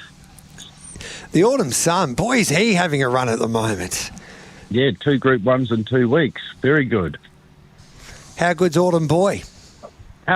I think he did a very good job on Saturday, and I think you got to remember it was only his first start, which not many horses win a Group 1 in their first 5 starts, so it's onwards and upwards for him.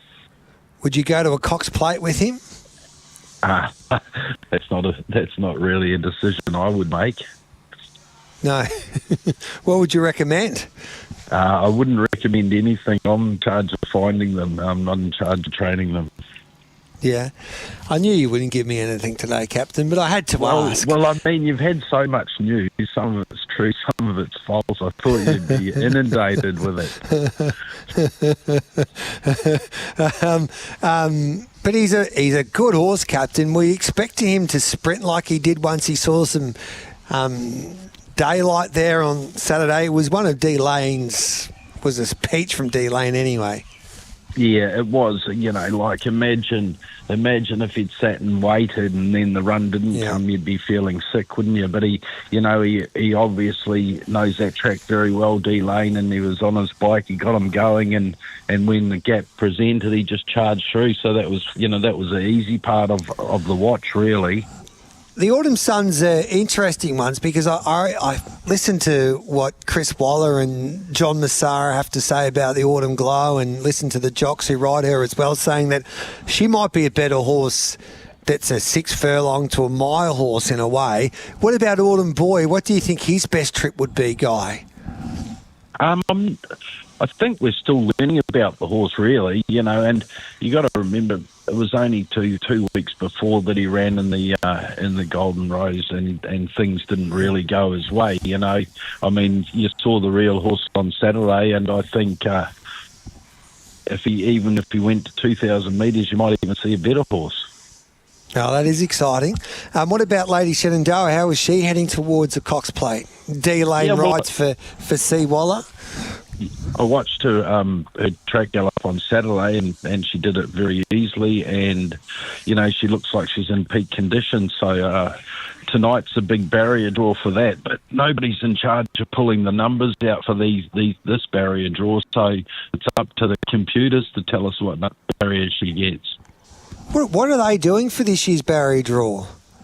Well, I presume it's the same as previously, where they just do the lights and things. I'm not actually 100% sure, but I presume it would be done like that with a number and a horse. What have you made of Kaying Rising? There's been some build-up, hasn't it, to a race like this, Captain? It's been everything a journalist would want. Oh, well, I don't know about that in a way. I guess it has been a build-up to a race that's had everything, basically. But it's difficult to try and, those rumours, I've never, in my time covering this game, I've never heard a rumour that's just exploded like that rumour did on that Sunday night, especially because it wasn't just a rumour that everybody was talking about. It was a rumour that actually impacted on the markets, Captain. Yeah, and I mean, did the trial impact on the market as well, though? That's a question we really have to look at. And I think they could have been cagey as well. They might have just given him a softer sort of trial just to sort of throw everybody off a little bit. But there's a lot of good horses in this race this weekend, and I think on the day he'll probably be even money anyway. I blame Zach Purton for playing it down like he did on the Tuesday morning after the race, saying he needs to improve, and then after that it gave everybody hope, and then who knows what happened. Exactly. But I mean, it's been great, and now we've got Dan's on board showing the race around the world. It's gonna give Australia a hell of a push. Yeah, well done to Racing New South Wales with that coverage there that will be going into the United States of America. So it's an unbelievable result. And, I'll be fascinated to see what the turnover is this time around with Carling Rising. It will set all types of records, I would imagine, all kinds of records. I think, the majority of, even though it's going to be a bet on worldwide, I reckon that the Hong Kong people will set the market. He will start pretty short on their tote, on the world pool tote.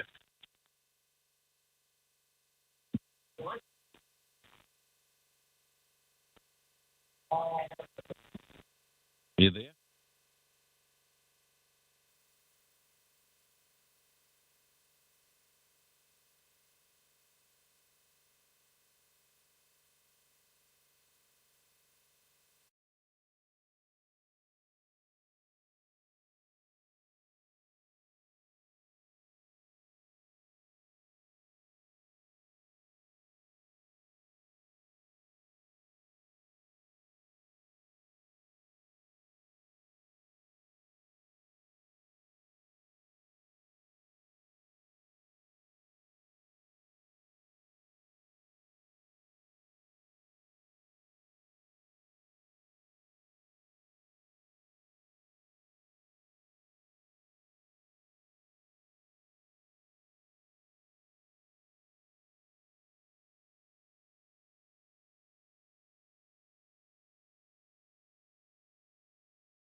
Giddy Up with Gareth Hall. Welcome back to Giddy Up. Apologise, there's some technical difficulties, but we are back up and running. We're live at Caulfield today. Guy Moldcast is with me, as he always is on a Tuesday, for breeding, bloodstock and banter. So, Captain, just on Lady Shenandoah, you think she can win an Everest at the end of the day? I think if she gets a nice barrier, she's got to have a good chance as anybody, Gareth. Yeah. You got the Ready to Run sale coming up shortly this week, this week with Inglis, and it's going to be interesting to see how this sale goes, Captain. Yeah, well, I'm here at the sales complex now, and there's actually quite a few people floating around, so it's going to be interesting, and I think having Kaying Rising running this Saturday's got to be good for the sale. So what is the sale looking like, Captain? Have you found anything? Yeah, I've got a list of about 35 that I'm going to go and look at once we're finished on the radio with you, Gareth. Have you started to play more into these ready-to-run sales these days, especially with Inglis and NZB? I think it opens a lot more doors. I think we spoke about it last week. You know, there's more opportunity, and for some horses that are not quite as forward at the yearling sale, it's a good opportunity to sell them. And then you're going to try and find a Sir Dilius, I would imagine, in the UK. You heading for that in-training sale in England at Newmarket? Yeah, that's 10 days away now, mister. We're getting through the lists and working a few out and waiting for the withdrawals, but there'll be definitely something there for everybody. Is there a Sir Dilius there, Captain? I'm not quite sure about that yet, but gee, doesn't he look hard to beat in the Cox Plate and the Melbourne Cup? Yeah, he's going to be awfully hard to beat. Have you got a captain's pick for us? I had a captain's pick last week and I got it right. I forgot. You must have been. Which one was it? I think we picked Autumn Boy, didn't we? Yeah, I know, Captain. Who you don't tell me you're going to tip Lady Shenandoah. No, I won't do that. I actually haven't got a captain's pick yet because I haven't actually seen the fields. All right, then. Hey, Captain, is Autumn Boy going to the Cox Plate or not? I don't know. I really don't know. I mean, it was only 4 days ago that he won his Group 1. He's probably had a couple of days at the beach. What are you hearing? No, I'm hearing nothing. I thought I'd try my luck. I've got to go. Have a great day. Good luck at the sale. Thank you very much, and thanks for having me, Gareth. No, thank you for having us. There's Guy Moldcaster for Breeding, Bloodstock and Banner.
weekend track. Giddy Up with Gareth Hall.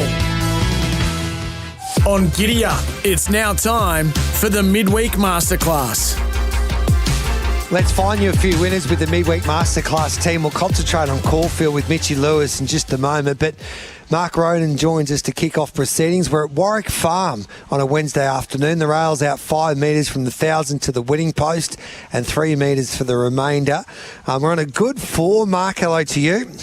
Hello, Gareth. How are you? Good, thank you, mate. How do we back a winner tomorrow in Sydney? I'm going to start in the first, a maiden over 1,400. Look, I found the obvious number one, Chicama, but I think it's a fair enough price at around 240, 250. Second run for Joe Pride, coming from the Waterhouse Bot stable previously. Closed up really nicely in a fast run, 1,200 metre race at Rose Hill first up. Steps up to 1,400. I think it's got enough tactical speed to be closer in the run if it needs to be.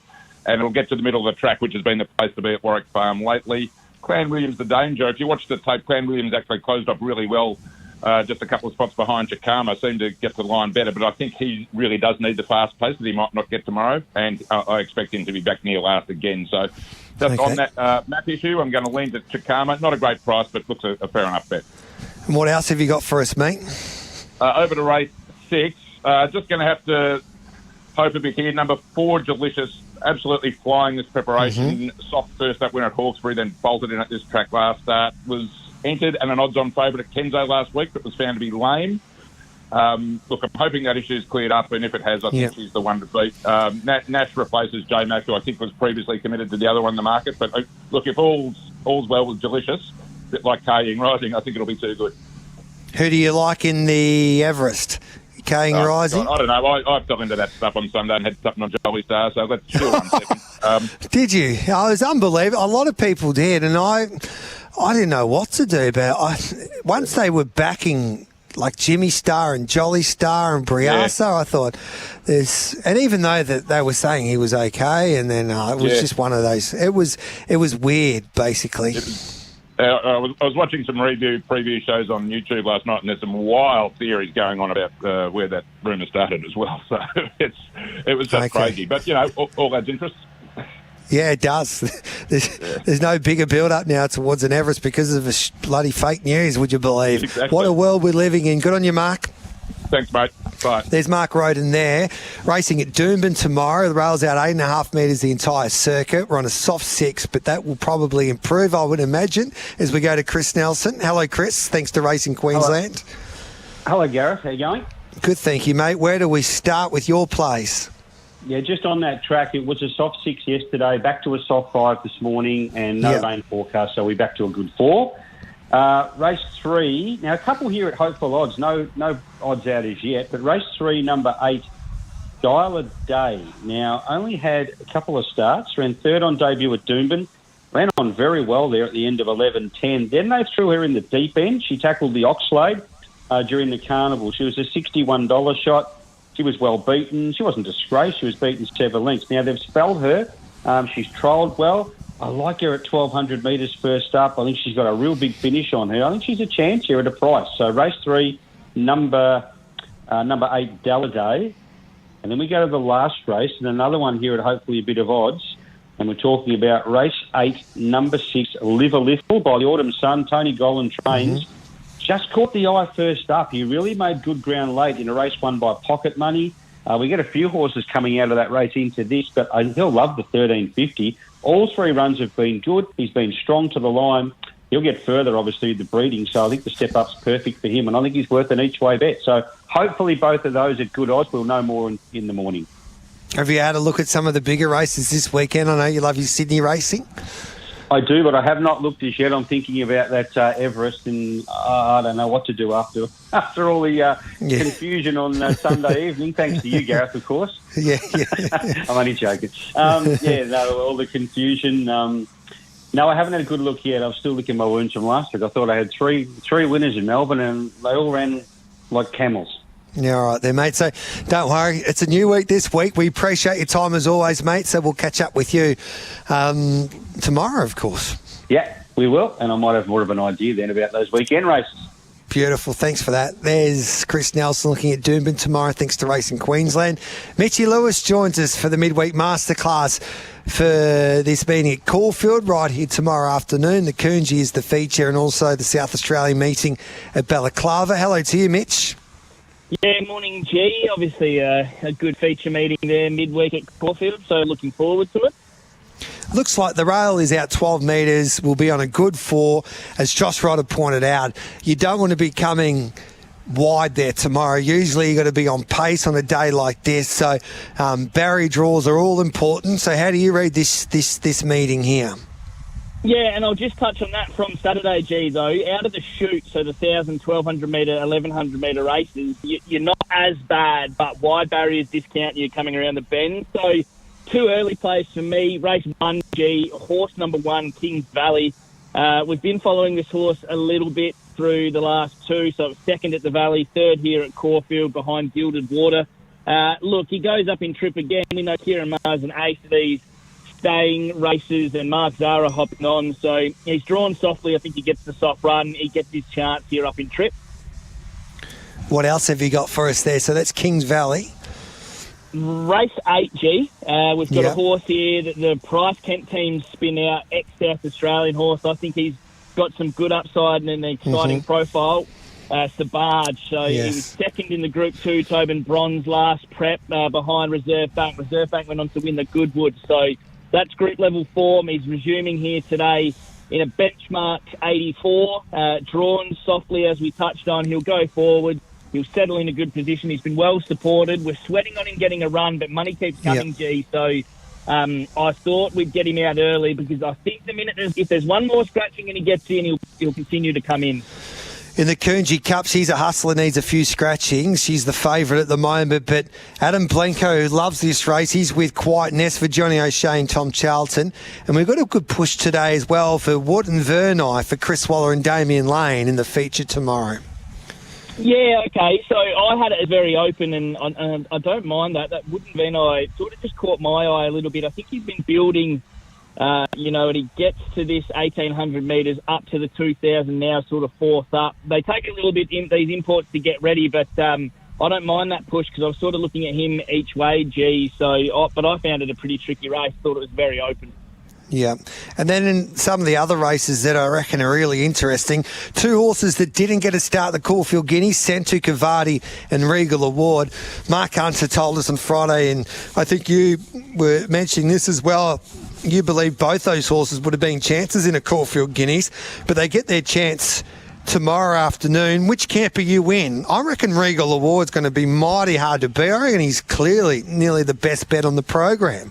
Especially he's going to be out of trouble in the first half of the field. And, boy, he was great 2 starts back and unlucky there the other day at Sandown. No, well, I thought that was the key as well, G. So, yeah, they were the 2 that I was tossing up. I thought there wasn't heaps between them. So Regal Award with a slightly better value I thought was probably the way to go. And we saw that the Navy Pilot form line, he was well back to beat Navy Pilot. It's a handy little one that stacks up, and I'm with you. I just think where he's going to settle in the field probably is going to be to his advantage. So we saw what he did 2 starts ago. If he does that again, it'd be hard to beat. Zimbardo looks tough to beat. Josh Rodder gave this horse a good push as well in the Zaki colours, but this one trained by Mick Price and Michael Kent Jr. It's the favourite in Race Dunbar.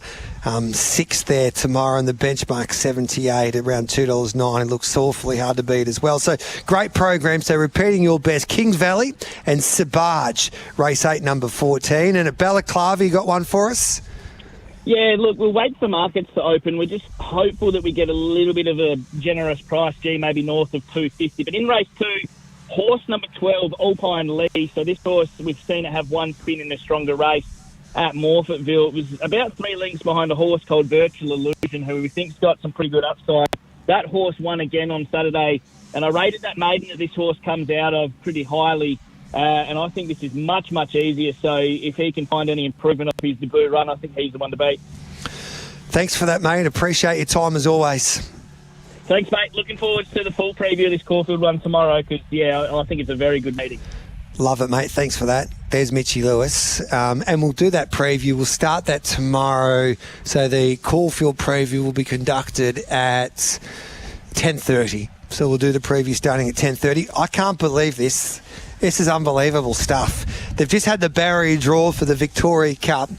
Leap to Fame's drawn barrier number 8 again. You can't make this up. It's either barrier 1 or barrier 8. It's unbelievable, really. So I don't know what price he might start now with Bet365. He could be closer to $2. He was $1.25 before the draw. He could be closer to $2. So Catch a Wave 1. Hi, my name is Jeff 2. You Betcha Tiger Pie 3. Kingman 4.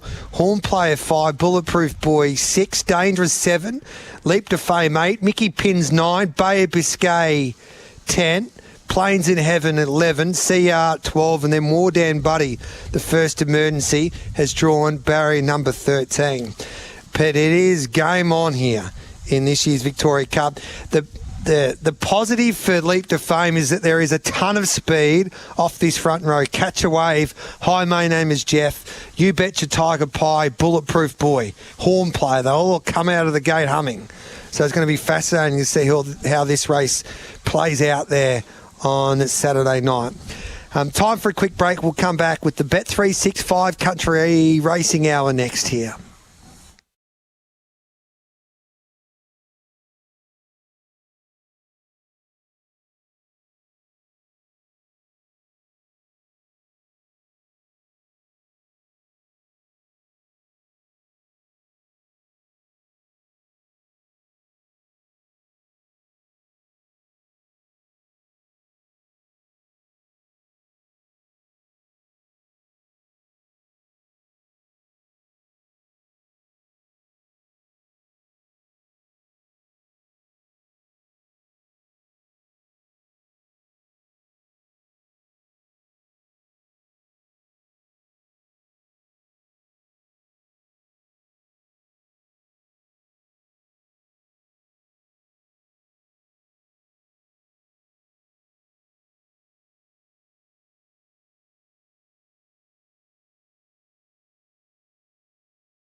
Too Good under a hold, moves up to Jenny Lala. The two favourites will fight it out. 200 metres to go. Oh Too Good surges a half length in front of Jenny Lala, followed by Moonlight Circus. But it's Oh Too Good coming away, aptly named, and Oh Too Good balks at the line, but won by a length.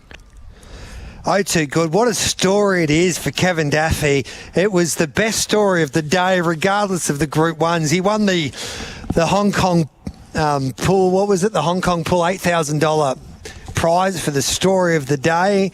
And he joins us now. Kevin, congratulations. Welcome back to Giddy Up.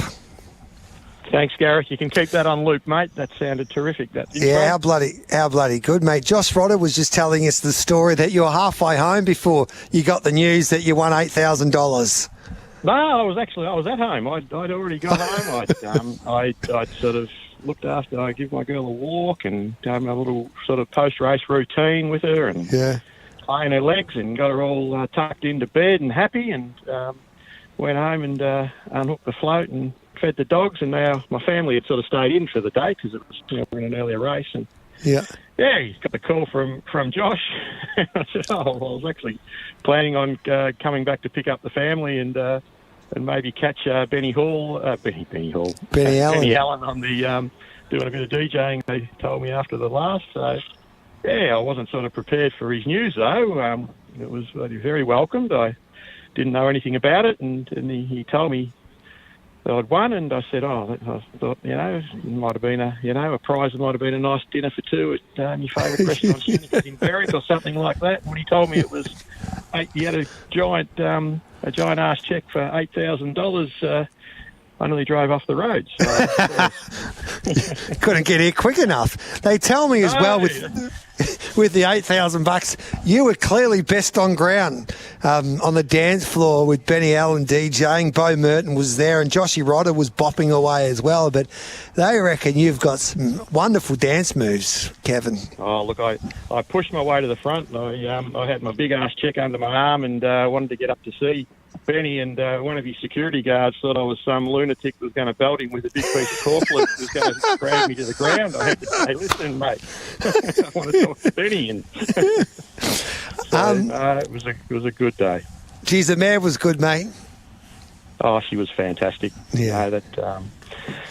That's the way to ride her, and we had the best man in the caper on the job, and what a ride. It was just absolutely textbook, and just can't thank Damien enough.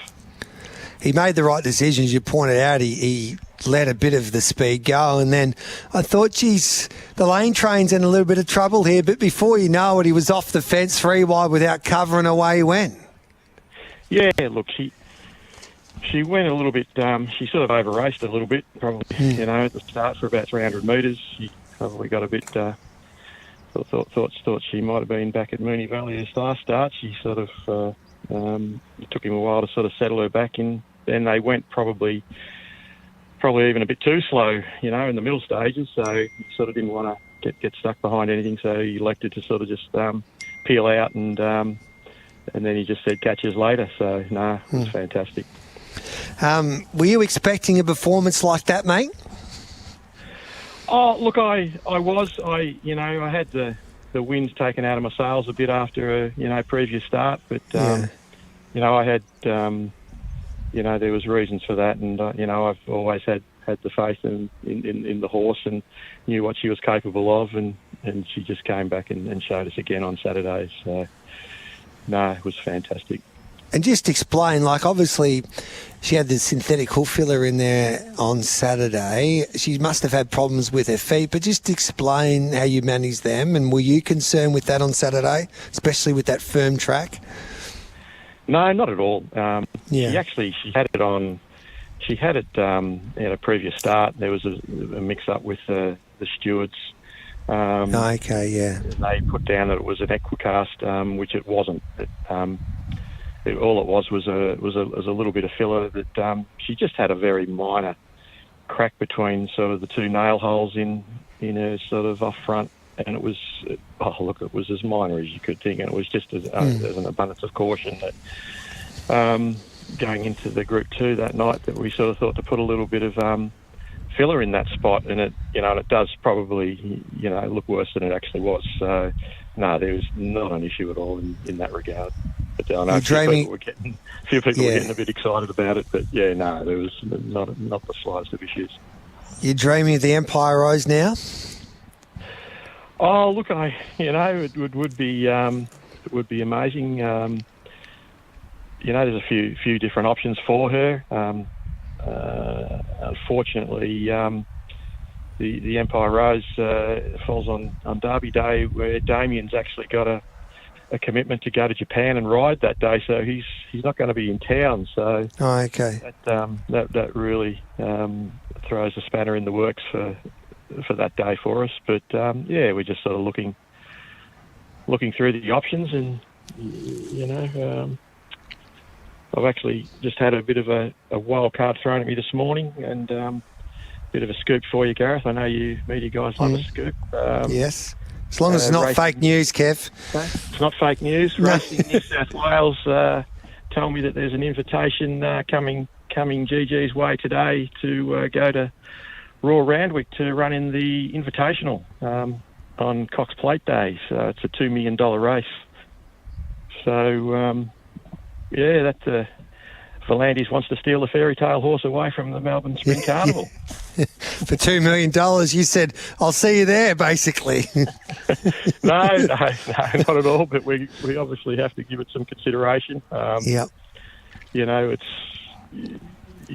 be a big trip for us for me and her to go to Randwick, Royal Randwick. That'd be the equivalent of most trainers taking a horse to Royal Ascot. So we fret when we lose sight of our little home in Pakenham. So $2 million is a lot of chaff, and it's a mare's race over 1,400 with only 12 starters. So it's perfect for her in a way, isn't it?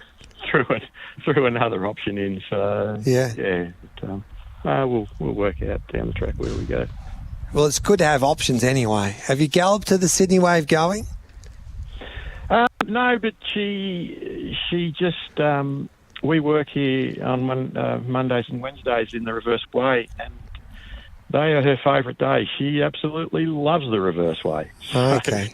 She's never galloped, but she does work regularly on it, and she's loves being on that leg, so that holds no fears for me. It's just, I'm very risk averse, and to take my princess on a road trip, it'd have to take a bit of convincing, but we'll have to consider it. And you just love her, mate. Obviously, she's such a special horse. Like, what has she done for you and your family? Oh, look, it's just hard to believe, and I tried to sort of express that to Frosty the other day, that my appreciation for him, his part in it too, because he's, as I've told everyone, I think he's the best jockey in the world, and I know it's his job, and he's won massive races all over the world, and he just won the $3 million Caulfield Guineas on Saturday, and but what he's done for me and my family is just life-changing, and we can't thank him enough, and and the journey for the family is money can't buy this stuff, Gareth.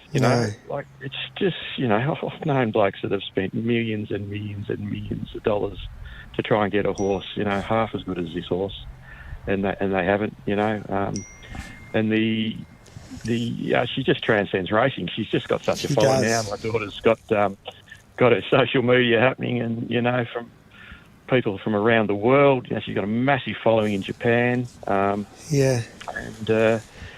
And just the younger generation that are in that sort of type of thing. I'm too old for all that stuff, but I just take to the races now, and there's just groups of young people that are sort of coming to see her, and they're whispering as I walk her past, that's her, that's the TikTok horse.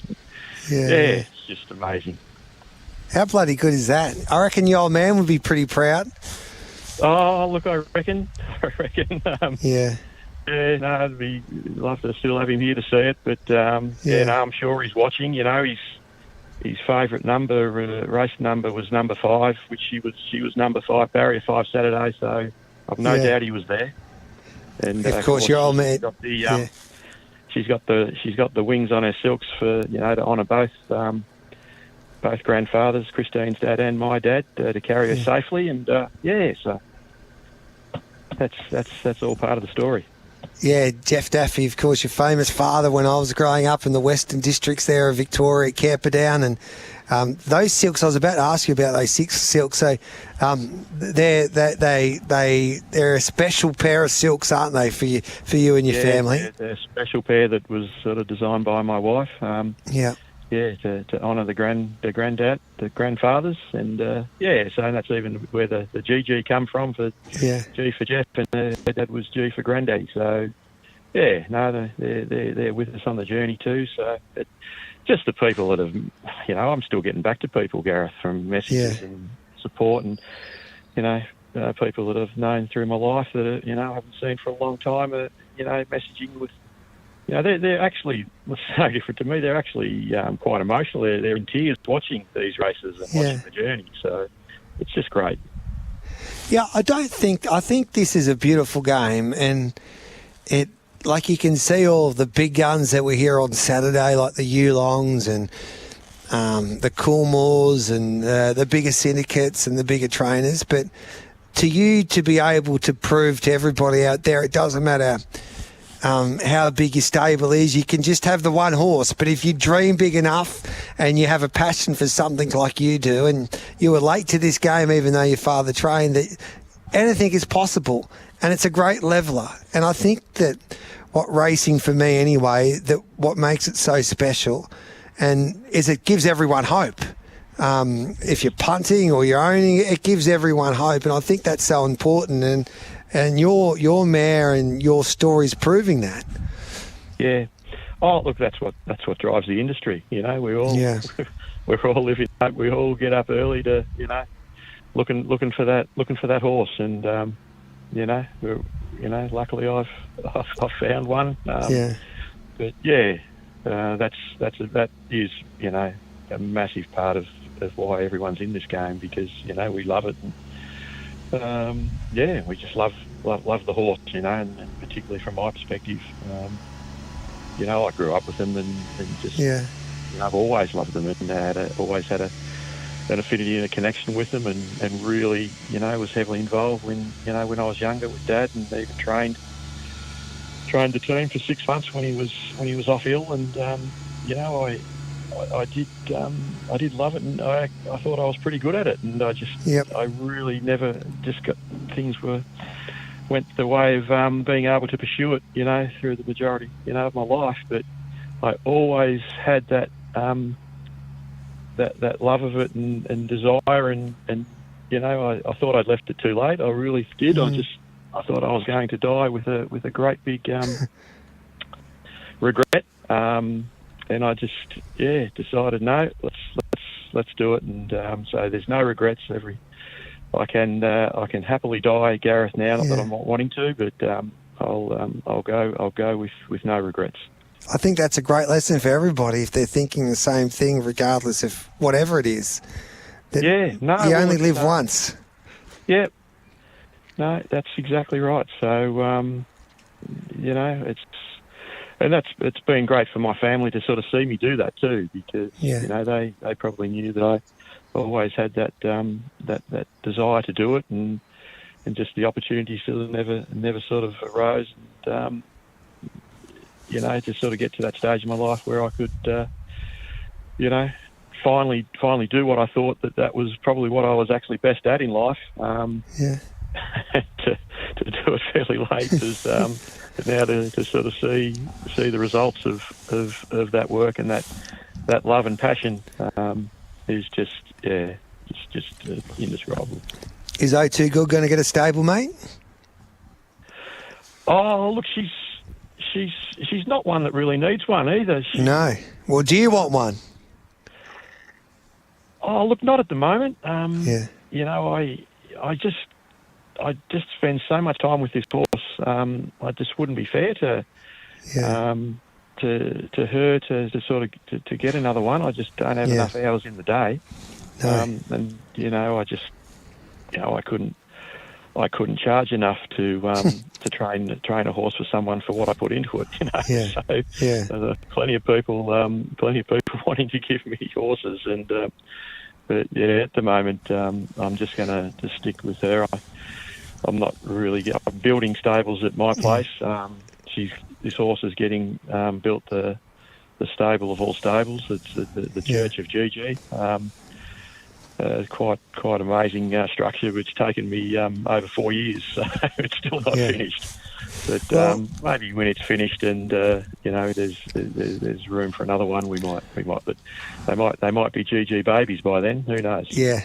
Love the name GG. O2 Good Lodge sounds good as well, mate. Hey, you keep on inspiring, Kevin. It's some story. Everyone's so happy for you. It's why this game's so great. And whatever you decide to do, whether it's in Sydney or you stay in Melbourne for the Empire Rose, we wish you the best of luck. And everybody will be cheering her, mate. So good luck with it all, and congratulations there on Saturday. Keep living that dream, mate, and inspiring, as I said. Thanks, Gareth, and thanks everyone, and let's hope she can continue. You're a bloody star. Thanks for that, Kevin. Kevin Daffy, what a story that is. And we'll take a break. We'll continue on the Bet365 Country Racing Hour next. Toby Lake will be our special guest.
Welcome back to Giddy Up. We're live from Caulfield this morning. They just had the Barry draw for the Victoria Cup.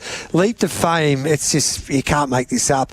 Barry number 8 and another big race for the Victoria Cup. Hi, my name is Jeff Barry 2. Jason Grimson telling me he'll try and lead all of the way.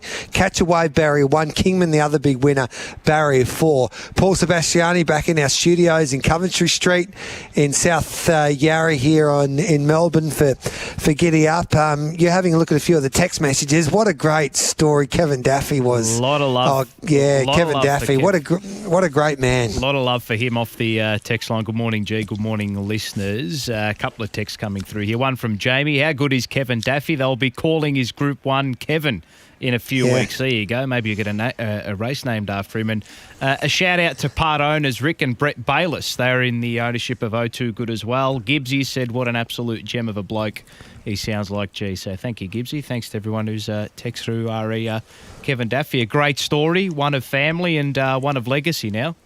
100%. 0499 736 736 to join our conversation. All right, Paul, I've got to take a break, but we've got Toby Lake to join us after he took out the Manangatang Cup on Saturday, and then also Matty Dale will have a chat to us as well. So still plenty more to come in the Bet365 Country Racing Hour on this Tuesday here on Giddy Up.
Attack.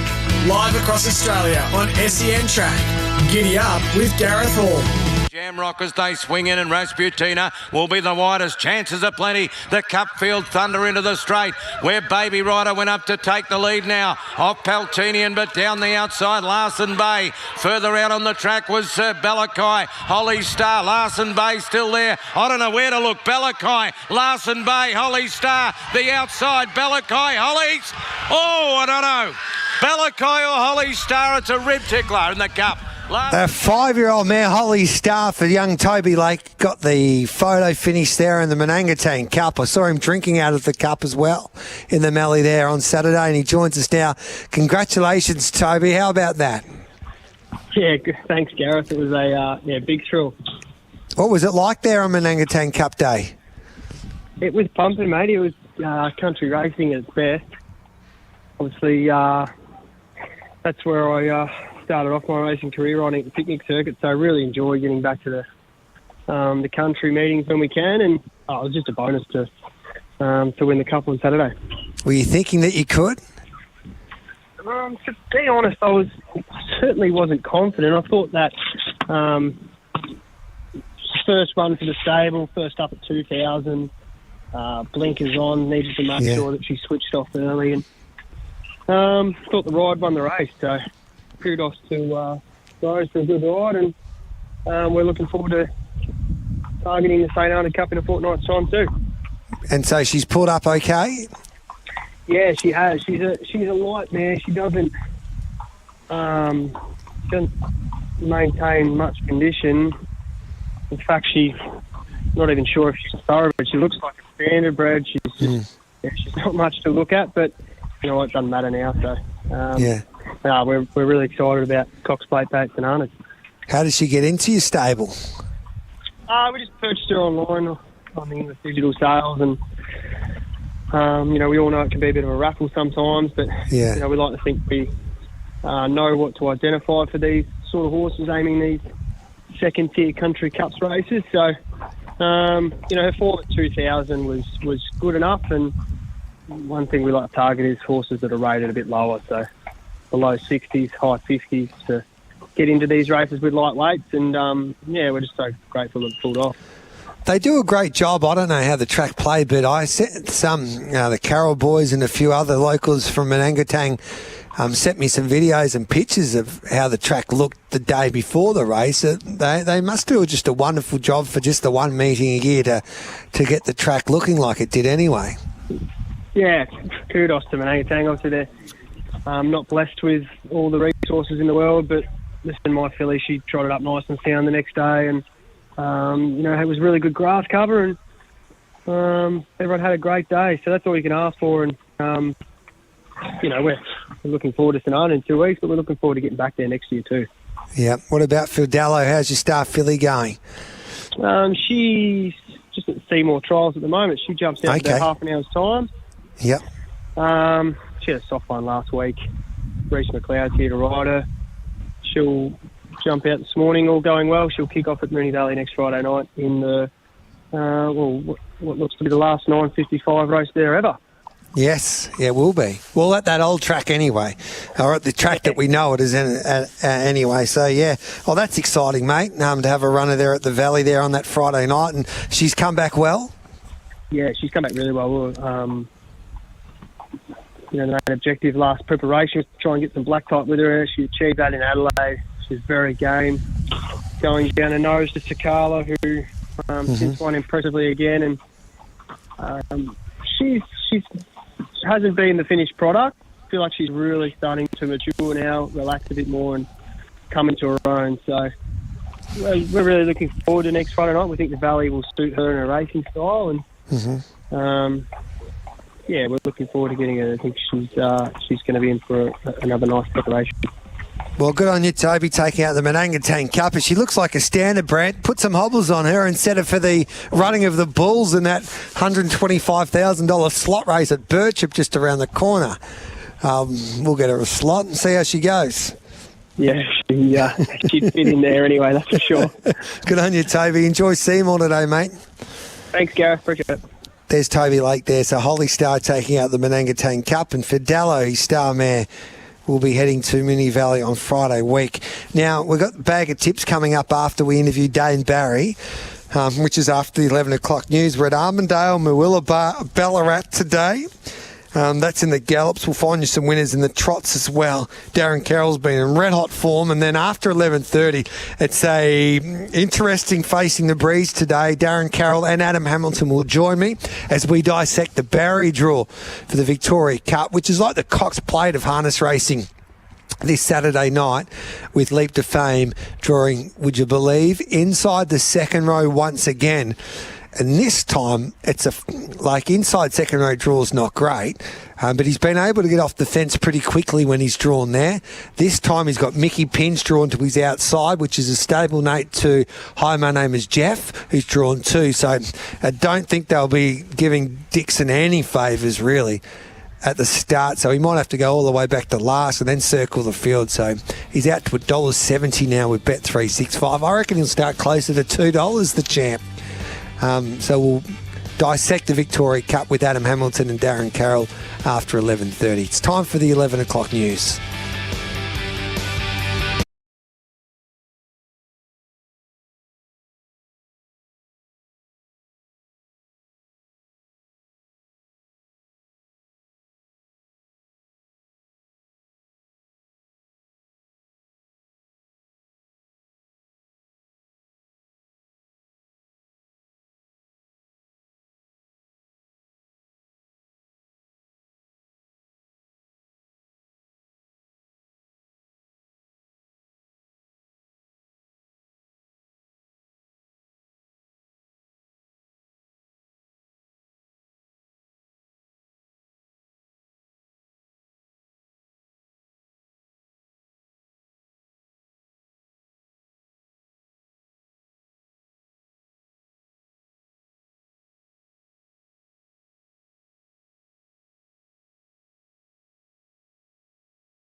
This is Giddy Up on a Tuesday morning, 4 minutes past 11, all thanks to Bet365. It's never ordinary when it's brought to you by Bet365. Imagine what you could be buying instead. For free and confidential support, visit gamblinghelponline.org.au. We're at Caulfield on this Tuesday morning. We had some important track gallops this morning. Maydan was probably nearly the most impressive or the most talked about horse anyway today. He's the second favourite with Bet365 around that $9 quote. For the Crisfords, half yours the favourite as well. We heard from Jamie Mallum this morning, who rides half yours. So you can listen to all those interviews and segments by subscribing to Giddy Up with Gareth Hall with your local podcast subscriber. Dane Barry joins us. He's one of the rising stars when it comes to our race caller ranks in Victoria, and he called superbly at Kilmore yesterday for the Young Race Caller Day at Kilmore, and he joins us now on Giddy Up. Dane, welcome to Giddy Up. Well done yesterday. Did you enjoy yourself? Indeed, Gareth. A very good morning to you. And, it was a very good day. It's great to have the opportunity to showcase all us callers like that, and had a bit of a close finish in the end, but did get the photo, but probably not second and third. But, it was a great day and just very grateful for the opportunity. No, you were a little unlucky. You had a horse that drifted off the fence, and Portia Crystal flashed down the outside and got the cash. But you called it superbly, mate. I've been following you since you started because you're a Mallee boy that's always had a great passion for this game. No, indeed, Gareth. I've been part of racing most of my life, really, as my uncle's a horse trainer. And, as you said, that race sort of opened up at the home turn there. The favourite rolled off the fence and they were coming from everywhere. But, it was a great day anyway. Yeah, so your uncle's Darren Weird, so you would have been involved in the game all your life. Did you always want to be a race caller? I wouldn't say I always wanted to be a race caller. It's just I started following his horses, watching his horses each and every day, and the excitement of that. So I was, I was taken by racing from that point. And of course, as you know, you used to have runners nearly every day that I would follow. And then I started racing my dog in the backyard, calling his horses that were running that day or whatnot. Yeah. And that was just as, just showing me passion, really. It wasn't actually trying to be a race caller. But then I eventually got to the stage where I'd turn the sound down on the tally and call the race off the tally, and then started to realise that I could do it. And then Aussie Coffee and Rick McIntosh were the ones that helped get me into call a race at Witchy Proof, and it sort of just led from there. And Rick McIntosh, a colourful character we know so well here on the airways of RSN and SEN, and obviously we hear him call the Grand Annual each and every year. So he's been a man that's been very important in the early part of your career? Yeah, absolutely. Rick's been there right from the start for me, and still is today. He was alongside me when I called my first race at Witchy Proof, and then went to Burrum Beat after that, and then he sort of got me going enough to be able to go with him to the trials and start calling trials and go to that next level. And even still today, if he hears me calling the dogs or a race meeting, I called Swan Hill a couple of months ago, or the last couple of months a couple of times, and I've asked him to listen back, and he's given me a bit of feedback and whatnot still today, and he also was giving me hints about yesterday and just how to nail my call yesterday. So he's helped me right from the start and still is today.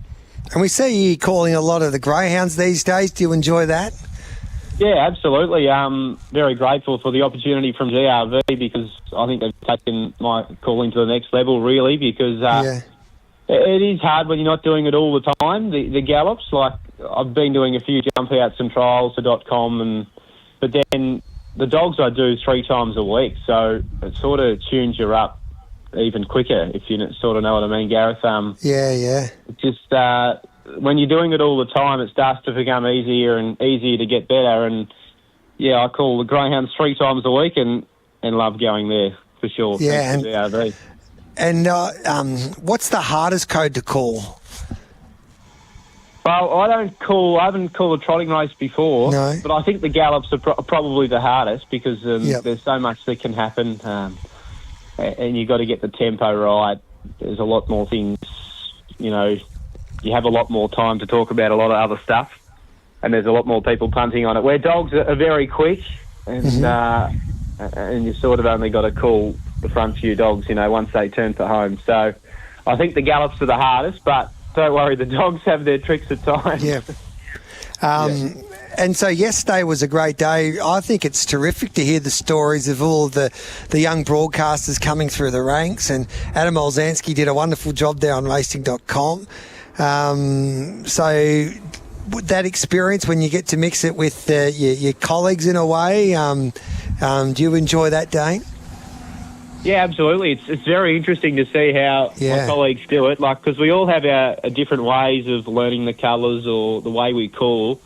And I thought we all called fairly well there yesterday, and we're all a little bit different, which is great. There's no point of us all being the same. And, it's great. And you learn other things off them, what they do in their calls, how they learn the colours and all sorts of things. And it's great to talk to a fellow race caller, because there's not really a lot of us, and to actually relate to a race caller was great. And what's your big dream and aspirations going forward, mate?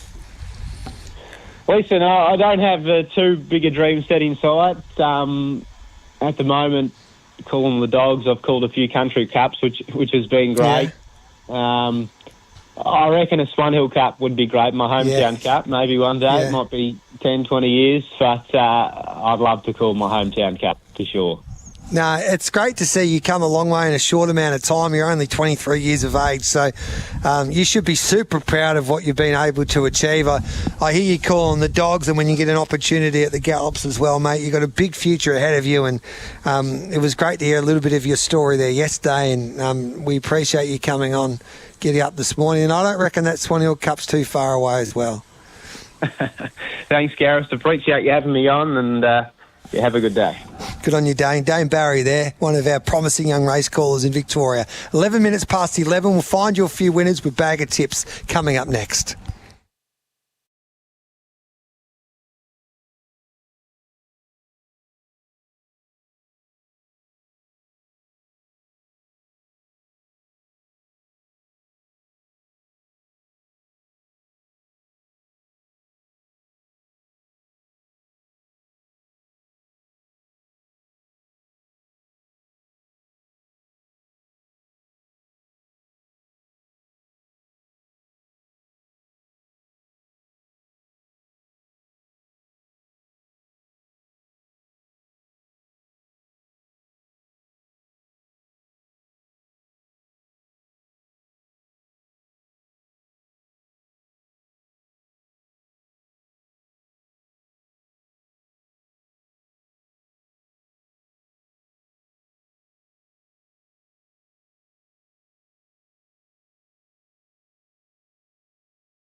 for the Giddy Up Bag of Tips for Oz Equipment Rentals, supplying equipment to the construction, mining and roadworks industries. OzEquipment.com. Let's find you a few winners thanks to Oz Equipment Rentals, the Mighty Ultima Hotel and Bet365. They're racing at Ballarat today. Nick Stubbs looks after the track there and he joins us now for an update. G'day to you, Nick.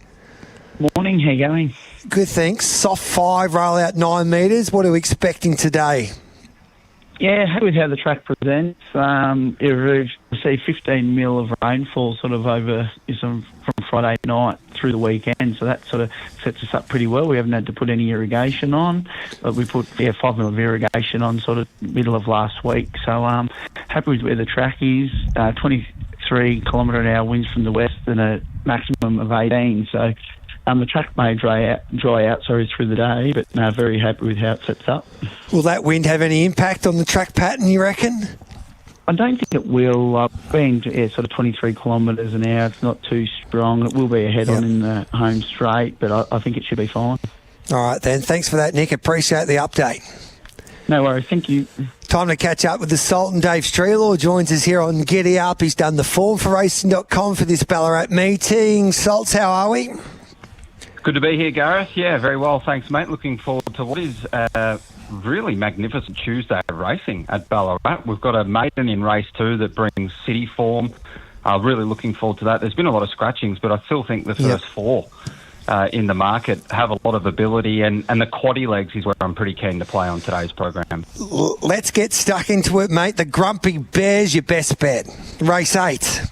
Yeah, that's race 8. I love the setup. First up 1,100 metres fast race, got too far back, hit the line strongly. Now up in distance, draws closer to the inside, so I think he'll be a bit closer to the speed, and up to 1,200 metres. I think he'll lap that up today. And you got sort of 320 now into 260, but at a pretty backable price still. The best bet on the program for me, the Grumpy Bear. Chewing Gum, you like it as your second best bet, and Chewing Gum's promised plenty, but she gets a chance today. Yeah, I'll be backing these all up, the best and next best, and I'll also be backing Chewing Gum as well on her own, because I got her marked $1.45 in this small field. I was so keen to back her when Harump was in the field, because I think he needs a fast race to perform his best, but now slow tempo, no designated leader, she'll be right up on speed. Ethan Brown in the saddle, if you don't mind riding out at Ballarat today. And she's got the best turn of foot in the race as well. So if she's close to the speed, third up in distance, I expect her to power away from them late in the piece. And then the middle legs of the quaddie, I've backed a few at a price. Active Duty in race 6, number 7. He's been well supported, and I think that's map related. He goes forward from barrier 1, gives them a sight and something to catch. Let's back him each way. And race 7, Exuberant. She threw a race at Sandown last start that has produced a winner on Sunday at Seymour, and she was held up back to the inferior going. I'll back her each way, race 7, number 7. All right, then your quaddie is first leg 7-1 out, 2, 7, 10, 12 and 3 in the second leg, 3, 1, 7 and 11 in the third leg, and you come home with 1, 2, 3 and 7 sold. So hopefully it's a fill-up. Looks like it's a good day there at Ballarat, and as always, mate, we appreciate your work. Beautiful, mate. Thanks for that. Enjoy your day. There we go, the Salts. He's in great form. Dave Strelaw, so that's his plays there at Ballarat today. Sammy Hyland joins us. He's ready to go. Hello to you, Sammy. I was listening to Brownie yesterday. I don't know if they cut up the audio for me. I don't know if they did, but the time that I turned it on, the SEN track afternoon team, and you must have been struggling to tip a winner, would you believe, which I find hard to believe, but then you got one. And it was at $26, and didn't you let everybody know about it? Well, it's, that text machine, they can chip away at you, and that's okay. I think it's all good. It's all good banter, and it's no problems. But then when you have your offsider, your colleague, who he's chipping away at you, and giving you full steam, and he was going, you could go the whole afternoon without hitting a winner, which we know that never happens, Gareth. We know that never happens, but, for that first sort of 2 hours yesterday, I thought, this is not much good. And I started to doubt myself. But then, as always happens, I get a double-figure one up, and then it makes the world good again, Gareth. So it does. You just got to be resilient. You got to stick at it, and we're stuck at it, and we've got a big one up. I think we can do it again today, Gareth, and I have got value. I have got value galore today. Okay. It made me laugh when Brownie had to... I don't know. Like, you two get away with so much in the afternoon. I don't think I can even repeat what he said on this show. But, boy, it made me laugh. Sam Holland, aisle 2. When he starts bringing contraception into the argument, into the conversation, you just go, where did that come from, Brownie? Yeah. But anyway, he never disappoints. No. And I tell you what, we will go with race 3, number 4, the Blonde Bomber at Ballarat. You can get this at $12. Now, you know what? This is a 1,500-metre bang around maiden. Honestly, I mean, I have no idea why this is such big odds, because its runs haven't been that bad. This actually jumped on speed at Tatura and then ended up going back to last. It was actually a fair run for around a tight track like Tatura. Now, it goes to a big track and it goes up to 1,500, which is going to suit. Gets 1.5 kilos off for Sheridan Clark. And I would think if it left the boxes and travelled like it did at Tatura, it'll be in the first 4 at Ballarat. And it'll give a sight. So I reckon it's a ridiculous price, this number 4, race 3, number 4, the Blonde Bomber. Then I go to Armidale, and I'm going race 4, number 8, Girly Pop. This is $17. Why is this such big odds? I don't understand it. This trainer, she does a very good job with her horses. If you have a look at her last 50 runners, I tell you, she bangs out the winners this chick. And Sienna Grime is a good jockey. It's drawn gate 2. It's only lightly raced, so there's upside to it. I just think it's well over the odds, because it's been pretty good at every run except for that one at its second run, where it had a really tough run there. So, I'm expecting that it's going to be improved into this preparation. It's drawn a good gate and it'll get a good run. And then this is another one at a price, $18. I backed this morning, Shawcoat. Race 3, number 9, Shawcoat for Renita Beaton. She's a good trainer, Renita. Trains there on the Gold Coast. This is at Mawilla Bar, of course. Hey? This is at Mawilla Bar. Mawilla Bar, yes. Did I say that? Yeah. Race 3, number 9 at Mawilla Bar, Shawcoat. Now, if you watch this horse's runs, right, it dead set went via Chinchilla last start at Dolby. I'm telling you, this had absolutely no hope. It was that wide and under pressure and was just all over the place. No wonder it got beaten 11 lengths. It went another 100, it went 1,500 in a 1,400-metre race. So, but its runs prior to that were really good for a race like this. And again, I just think it's well over the odds. I'm looking for value today. So, I am pretty keen on Shawcoat, and I've backed it. Now, I put a quaddie up on the quaddie app, and I'll put a quaddie up for everywhere, but the Ballarat quaddie goes like this. First leg, 7, 8 and 10. 7, 8 and 10. Second leg, 2, 10 and 12. 2, 10 and 12. Third leg, 3, 11 and 8. 3, 11 and 8. And the last leg is 4, 2, 1, 7 and 9. So that is 4, 2, 1, 7 and 9. That is $135 for 100%. Now, last week at Mildura, I had a bit of luck with the multi, and it paid all right. Yes. And the family chipped in because I didn't give it out, which is fair enough. So I tell you what, I gave a multi yesterday, and no one had enough time to write it down and rah. So I went for a run this morning, and I had to think about it, and I've come organised. So I put a multi up on the Twitter feed, and it's also up on the Sportsbet feed, and it's a 10-race multi, $63 you can get it for. So it's a more places multi. I tell you what, I'm feeling good about it, Gareth. I'm feeling good about it. Well, $63. We'll watch closely with interest. You can get Brownie, Campbell Brown and Sam Hyland's tips on the track, the SEN Track Hub there on our SEN app as well. So there's plenty of options, and also the website. So we wish you the best of luck, mate. I'll be listening again. Good luck, especially controlling Campbell. Nice, very nice interview. Things fell out of my ear. Very nice interview with Jeff Daffy's son, wasn't it? Very Kevin, good story, that one.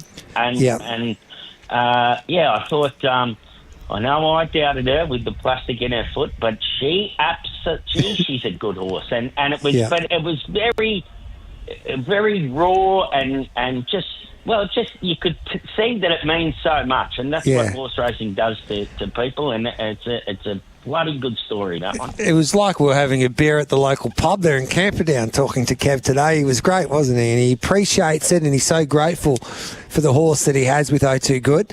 And, it's just a great story. So, I agree with you, Sammy. Job with it, and long may it continue. Good on you, mate. You go and dominate today. Do you want to hear Brownie's tips? Brownie likes race 2, number 6, Espana at Ballarat. Mawilla Bar, race 4, number 8, Simo's Boy. And race 5, number 1 at Armadale and a Rock. So race 2, number 6, Ballarat. Race 4, number 8 at Mawilla Bar. And at Armadale, race 5, number 1. So the Brown Dog and Semi on this afternoon on SEN Track. Luke Ovanessian at Armadale likes race 4, number 3, City Gold Speed. And Jarity, race 6, number 3. And at Mawilla Bar, he likes Clubhouse, race 6, number 1. And Arwava is race 7, number 8 there at Mawilla Bar. So race 6, number 1, race 7, number 8. And Darren Carroll at Shepparton tonight likes race 1, number 7, Wicked Wizard. And race 4, number 8, Mickey B. Race 1, number 7, race 4, number 8. And Harness Racing New South Wales, the home of the Carnival of Cups, where Australian music royalty meets quality harness racing action. At Newcastle today. Race 6, number 9, Where Is He? For Amanda Rando. And race 8, number 3, American Werewolf. So race 8, number 3, race 6, number 9. Let's catch up now with Jason Campbell, thanks to Tassie Racing. Hobart Greyhounds today. Take it away, Jason, so say hello to you and welcome to Giddy Up. Hey, Gareth, how are you, mate? Good morning to you, Jason. Yeah, good morning, Gareth. How are you, mate?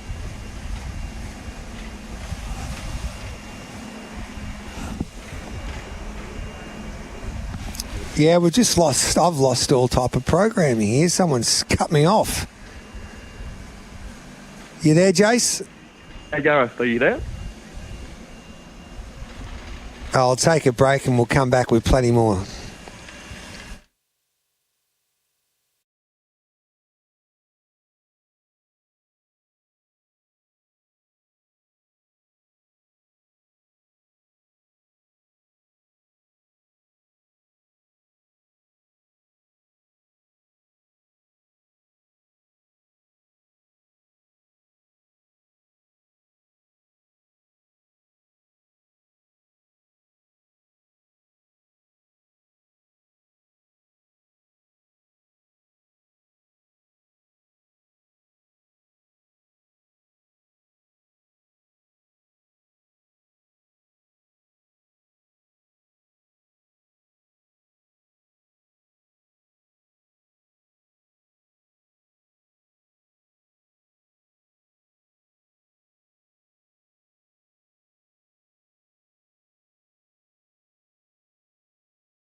Gareth Hall live from Caulfield. I think we've got Jason Campbell ready to go now. I think we've worked it all out. Of course, thanks to Taz Racing with some tips at the Hobart Dogs. G'day, Jace. G'day, Gareth. How are you, mate? Good, thank you, mate. How are we backing and we're at Hobart today? I've got 3 plays today at Hobart. We've got to kick off in the first. Teaming up the yellow rug here, number 5, Ronnie Rocket. I've labelled him the best on the program. He's had a bit of a sporadic start to his career. He was really good at his second start, winning in a very quick 19.22. Enters this race 2 months between runs. I just trust that the Medhurst kennel have him up to the mark, and if they do, he should be extremely hard to beat in race number 1. We head to race number 3, team up with another Medhurst runner, number 1, Stanmore. We saw him produce a really, really good effort, 3 starts ago, winning off this rug in sub-26 seconds. Since then, he's just drawn awkwardly off the track and had little luck. So I think getting back to box 1 is a massive plus for him. He should be terribly hard to beat. Both those runners are a little bit short, so if you want to bump it up a little bit, you can put them both into a multi and cheer them home. And in race number 6, I'm happy to pop the 2 here, Morden. He's $1.35, $1.40 with most places, very short. Team up with the 1, Push the Button. She was a very good winner last start at Launceston, winning by upwards of 7 lengths, defeating a dog by the name of Aussie Pablo, who has subsequently won. She's a 2-time winner over this track and trip and has also broken the 26-second barrier. So I think she represents a bit of value there in race number 6. So race 1, number 5, and then so that's Ronnie Rocket $1.50, all up into which one was your next one? Stanmore, wasn't it? Number 1, Stanmore, and then race 6, number 1, Push the Button. Beautiful, mate. We'll push the button on all of those, and let's hope we can get a result. Push the button at $3.60, taking on Morden at $1.35. Good on you, Jason. Thanks for that, mate. Cheers, Gareth. Have a good day, mate. There's Jason Campbell there, thanks to Taz Racing. That is Bag of Tips on this Tuesday morning. We'll take a quick break on the other side of it. We'll face the breeze and talk some harness racing, and we'll start to dissect this barrier draw for the Victoria Cup, which was conducted today just after 10 o'clock with Adam Hamilton and Darren Carroll.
Garrard's Horse and Hound. Stocking the largest range at the best prices. Visit horseandhound.com.au. Live across Australia on SEN Track. This is Facing the Breeze with Gareth Hall.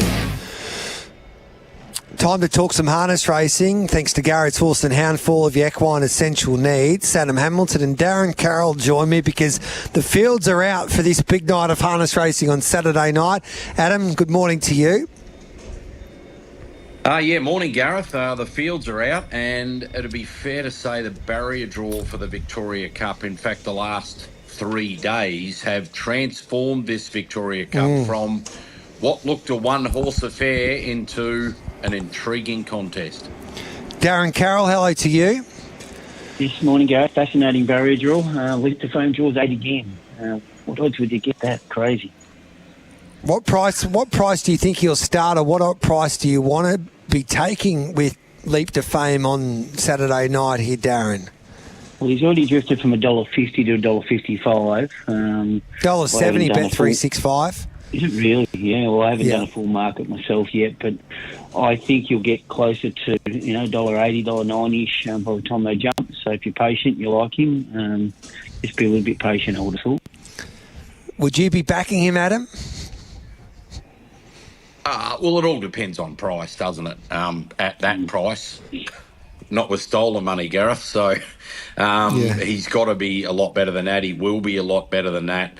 Look, we've said this time and time again, and many times Grant Dixon's been able to get him out of trouble, if you like. This is going to be the biggest challenge yet. I just don't see that he's got any option except to exit stage left at the start.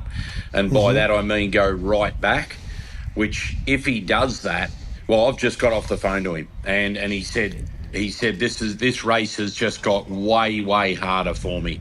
He said this is going to be a very difficult challenge now to win. They're the words himself, because it's 2,200, not 2,700. He was able to push through and get off in a Hunter Cup and he still got beaten. This time I don't think he'll be able to push through. He's got Mickey Pins on his outside who won't give him an inch of wriggle room. And he's going to have to go back. And if he goes back, he's going to be last at the 1,900 metre mark of the race, giving them about 40 metres start. If any horse can do it, it's him, but I think he is massively up against it now, Gareth. I think Catch a Wave's the value from gate one. Would you agree with that, Adam? Yes. I think he'll be behind Hi, My Name is Jeff. Is that the logical scenario? Yeah, it is. Cam Hart drives, I think, It does look the match. So Cam Hart is... Here's the big question. Cam Hart is driving Hi, My Name is Jeff? Yeah, I think, Adam, Jason Grimson told me that it was his decision to tell Jason to go and give him a shot in the Victoria Cup, and if he's drawn gate 2 now, he expects him to drive that horse, but who knows these days, Darren Carroll. Is he good enough, Hi, My Name is Jeff, to win a Victoria Cup? Look, you never discount Jason Grimson in a big race. We've all learnt that over the previous years. I just think he might be a touch vulnerable late, especially in what will no doubt be a very, very strong last mile. And if we get the map right, then you've got a horse like Catch a Wave on his back, and maybe a horse like Kingman, who's just in really good form, sitting on the back of Leap to Fame. So if that's a map, then he's definitely going to be vulnerable late. And I don't know whether he can hold those kind of horses off in a really, really grueling, last mile. Adam? They have to try and lead on him. He just can't go away from the pegs with his old legs that have been through so much. Last time he came to Melton, he was a basket case because he drew wide and he couldn't get around the bends. But if he's in front, he'll be a different horse and he'll be competitive. If Kingman's in the breeze, the other big question is, I don't think the death will be there for Leap to Fame. By the time he can possibly get away, get going and come round, Luke McCarthy outside the leader is entitled to say no at about the 1,200, isn't he? No, why would he, buddy? I don't think he will. I think his best way of winning would be for the leader and death horse to run a really strong last 1,200 and he'd be sitting on their backs. That's how I would see it. Yeah. Is Luke McCarthy confident, Adam? Well, he loves his horse. I still think he believes that as good as he is now, he'll be a better horse again in 6 months' time. He's always been a work in progress. The biggest question with Kingman is, will he go as good on the smaller track at Melton as he's been going on the big track at Menangle?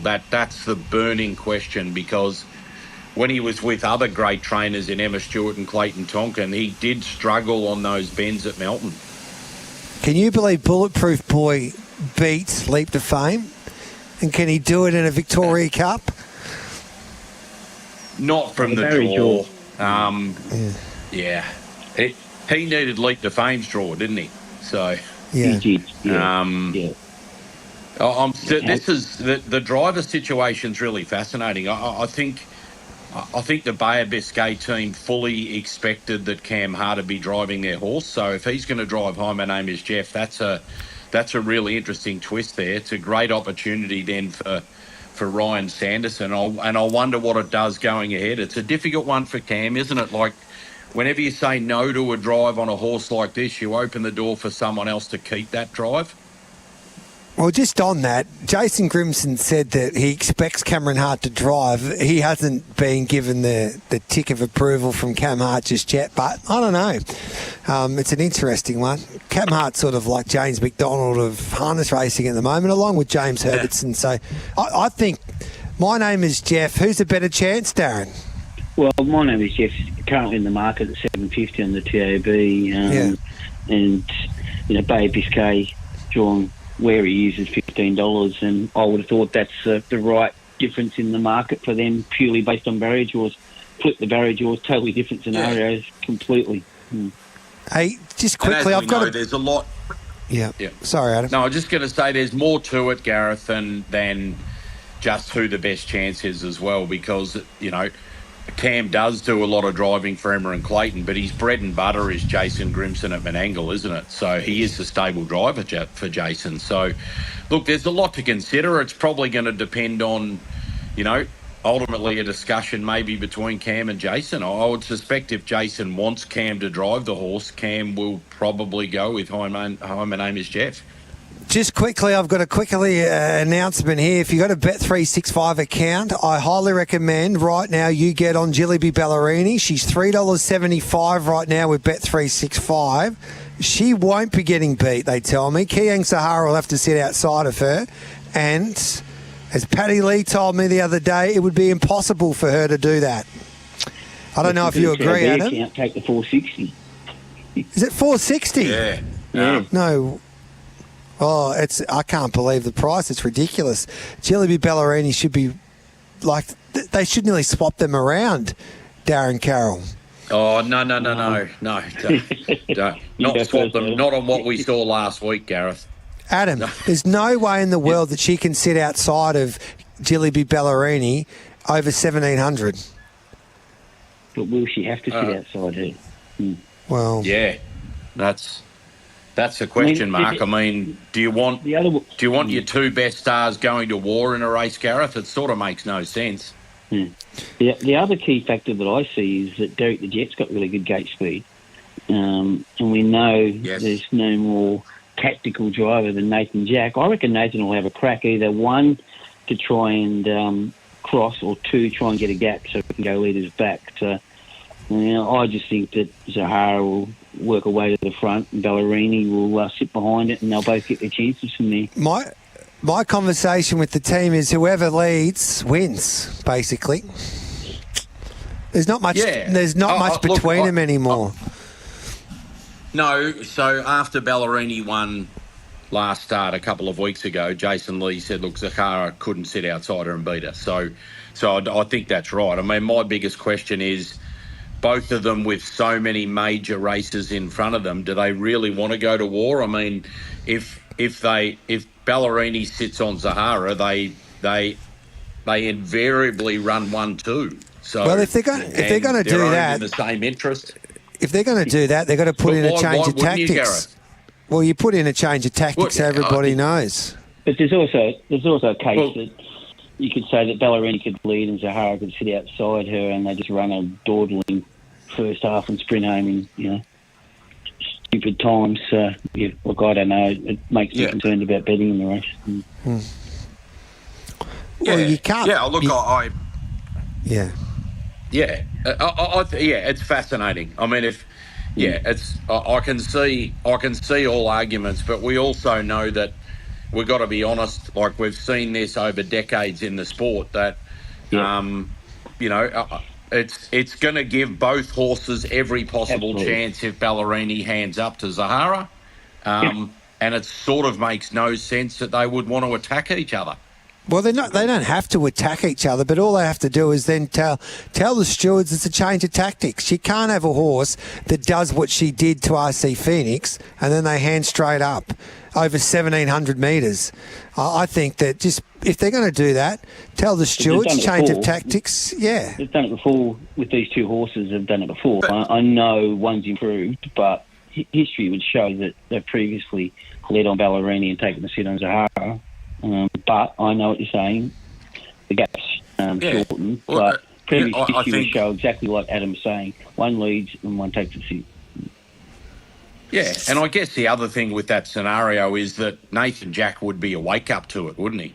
So, he's going to be saying, well, I've got to stay in front of Zahara because unless I do, there's a great chance Zahara runs to the front off Ballerini and I'm the one doing all the donkey work. We'll discuss this a little bit tomorrow with an extended facing the breeze for an hour after Giddy up from 12 to 1 on SEN track. Who are you tipping in the Derby? Yeah, it's going to be a great night of harness racing. I haven't seen those draws.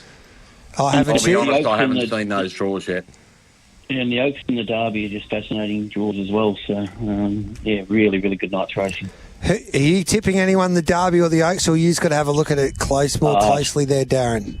Way too early for me yet, other than the fact that I did think out of the heats that Ryan Sanderson on Fox Dan was the one I wanted to be on. It's on the pole, but can be tricky considering the Queensland horse gets away so quick and it's on 7. All right, who are you tipping in the Victoria Cup? We'll start with you, Adam. We've got about a minute. It's rare. Look, I'd have something on Catch a Wave at $9. Put it that way. Then.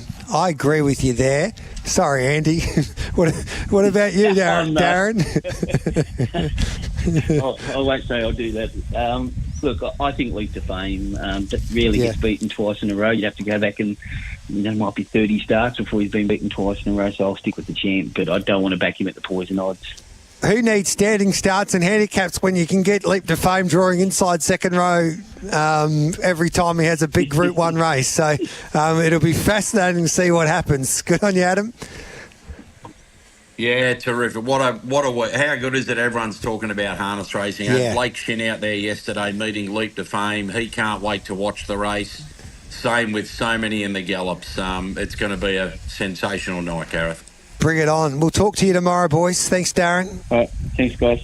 There's Darren Carroll and Adam Hamilton. We'll have plenty of debate there regarding what's going to happen there on Saturday night at Melton. We'll take a break. We'll come back with plenty more next.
That's it for Giddy Up. It's been a busy show. It's great to have your company. There was so much to get through, and we thank everyone that gave a little bit of their time this morning, especially in the early part, from Jamie Mellum to Mark Zara. We also caught up with the team there with Maidan that'll be going around in that Caulfield Cup. Paul Holly, who looks after the Crisford runners, the travelling foreman. So great to catch up with Paul Holly. He gave a positive report regarding Maidan, the Japanese team there with Golden Snap as well. So it was a busy old morning. And you can listen to all those interviews and segments by subscribing to Giddy Up with Gareth or with your local podcast subscriber. We'll be back tomorrow morning for a big show, starting off at 9 o'clock, I should say 8 o'clock. And don't forget the Everest Barrier draw tonight, the Caulfield Cup Barrier draw tomorrow morning. Have a great day.